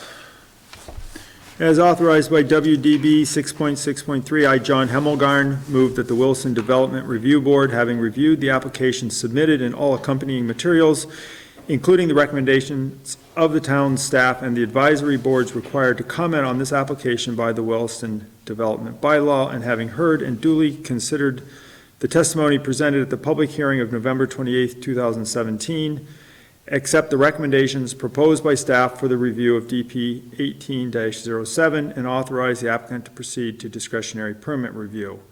We're going to change recommendation number 2 to read, if the applicant proceeds with a discretionary permit for this project, the maximum area that can be dedicated to accessory sales and accessory services, including food sales, is 10% of the tenancy, not to exceed 1,500 square feet. With the applicant occupying 9,500 square feet, the maximum allowed accessory area is 950 square feet. We're going to change recommendation number 3 to read, the DRB recommends that it will consider the proposed outdoor seating area as part of the 950 square feet allowed under WDB 17.3.3. Anything else? That's it? That was it. Okay. Do I have a second? I'll second. Pete seconds it. Any further discussion? All in favor? Aye. 6 ayes, no nays, motion carries. The DP 18-09 Brownell Lamarche 7-lot subdivision has been continued to December 12.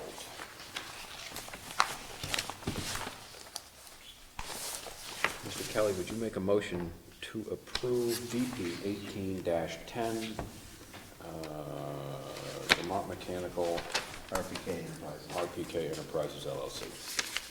Yes, as authorized by WDB 6.6.3, I, Peter Kelly, move that the Williston Development Review Board, having reviewed the application submitted and all accompanying materials, including the recommendations of the town staff and the advisory boards required to comment on this application by the Williston Development Bylaw, and having heard and duly considered the testimony presented at the public hearing of November 28, 2017, accept the findings of fact and conclusions of law proposed by staff, and approve DP 18-10 for the proposed outdoor storage. This approval authorizes the applicant to file final plans, obtain approval of those plans from staff, and then seek an administrative permit for the proposed development, which must proceed in strict conformance with the plans in which this approval is based. Thank you. Do I have a second? Second. Courtney seconds it? She did. Is that correct? Yes. Yes, very good. Any further discussion? All in favor? Aye. Aye. Aye. 6 ayes, no nays, motion carries. Mr. Kelly. Do I have a motion for DP 09-01, amendment number 12, Snyder FC Commercial Properties LLC and Riley Properties LLC?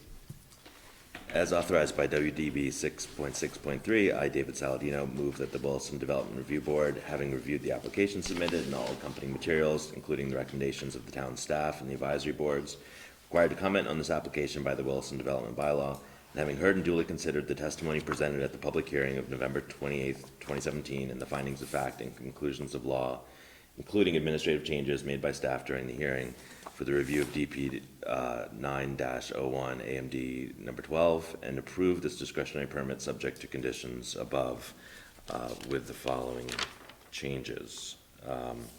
Strike condition of approval 2A and replace with integration of enhanced streetscape elements depicted in landscaping plan sheet C4 dated 6/12/17 and revised 11/28/17 as distributed at the hearing, to respond to the need for a visual feature as noted in Williston Historic and Architectural Advisory Committee memo dated November 13th, 2017.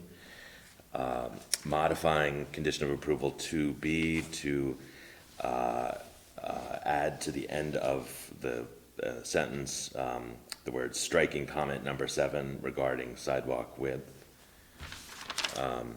Then adding the following 2 conditions. Number 24, applicant shall not be required to construct section of sidewalk along east side of Holland Lane immediately adjacent to building G. And number 25, applicant shall construct a crosswalk across the easterly approach of the US 2 Holland Lane Boxwood Drive intersection, sidewalk approaches and pedestrian signals unless site conditions render the sidewalk connection infeasible. Thank you. Do I have a second? Second. The one point is the construction on building G, they will construct the sidewalk when they construct building G. Not that they're getting a free pass, because the way that's worded, it's like they never have to construct that sidewalk. All right, David, why don't you reread that, please? It's until they build, they don't have to build the sidewalk until they build building G.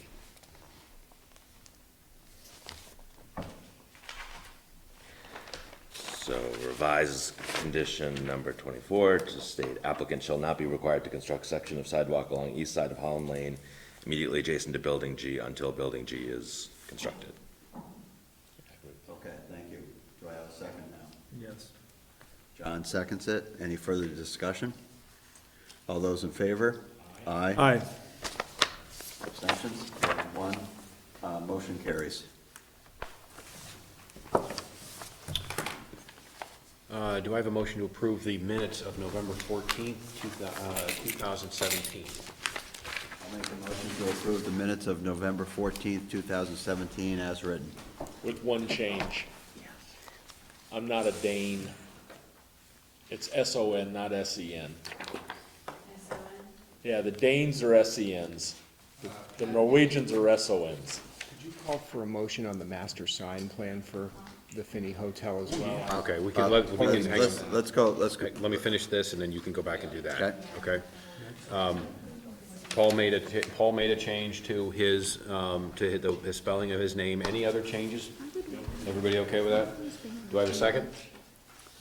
Second. John seconds it. Any further discussion? All in favor? Aye. Aye. Minutes are approved. Mr. Kelly? Yep. Bear with me. I gotta find this master sign plan. Yep, there it is. Do I have a motion for DP 09-01, Finney Crossing Commercial Master Sign Plan? As authorized by WDB 6.6.3, I, David Saladino, move that the Williston Development Review Board, having reviewed the application materials submitted and all accompanying materials, including the recommendations of the town staff and the advisory boards required to comment on this application by the Williston Unified Development Bylaw, and having heard and duly considered the testimony presented at the public hearing on November 28, 2017, accept the findings of fact, conclusions of law, and conditions of approval proposed by staff for the review of DP 9-1, Commercial Master Sign Plan, and approve this discretionary permit for a master sign plan. This approval authorizes the applicant to submit final plans, obtain approval of these plans from staff, and then seek an administrative permit for future development, which must proceed in strict conformance with the plans on which this approval is based. Thank you. Do I have a second? Second that. Paul seconds it. Any further discussion? All those in favor? Aye. One abstention. One abstention. Motion carries. Do I have a motion to adjourn the meeting at 12:22? So moved. Thanks, everybody. That was good. Long, but good. I'll remind you guys of this on the 12th.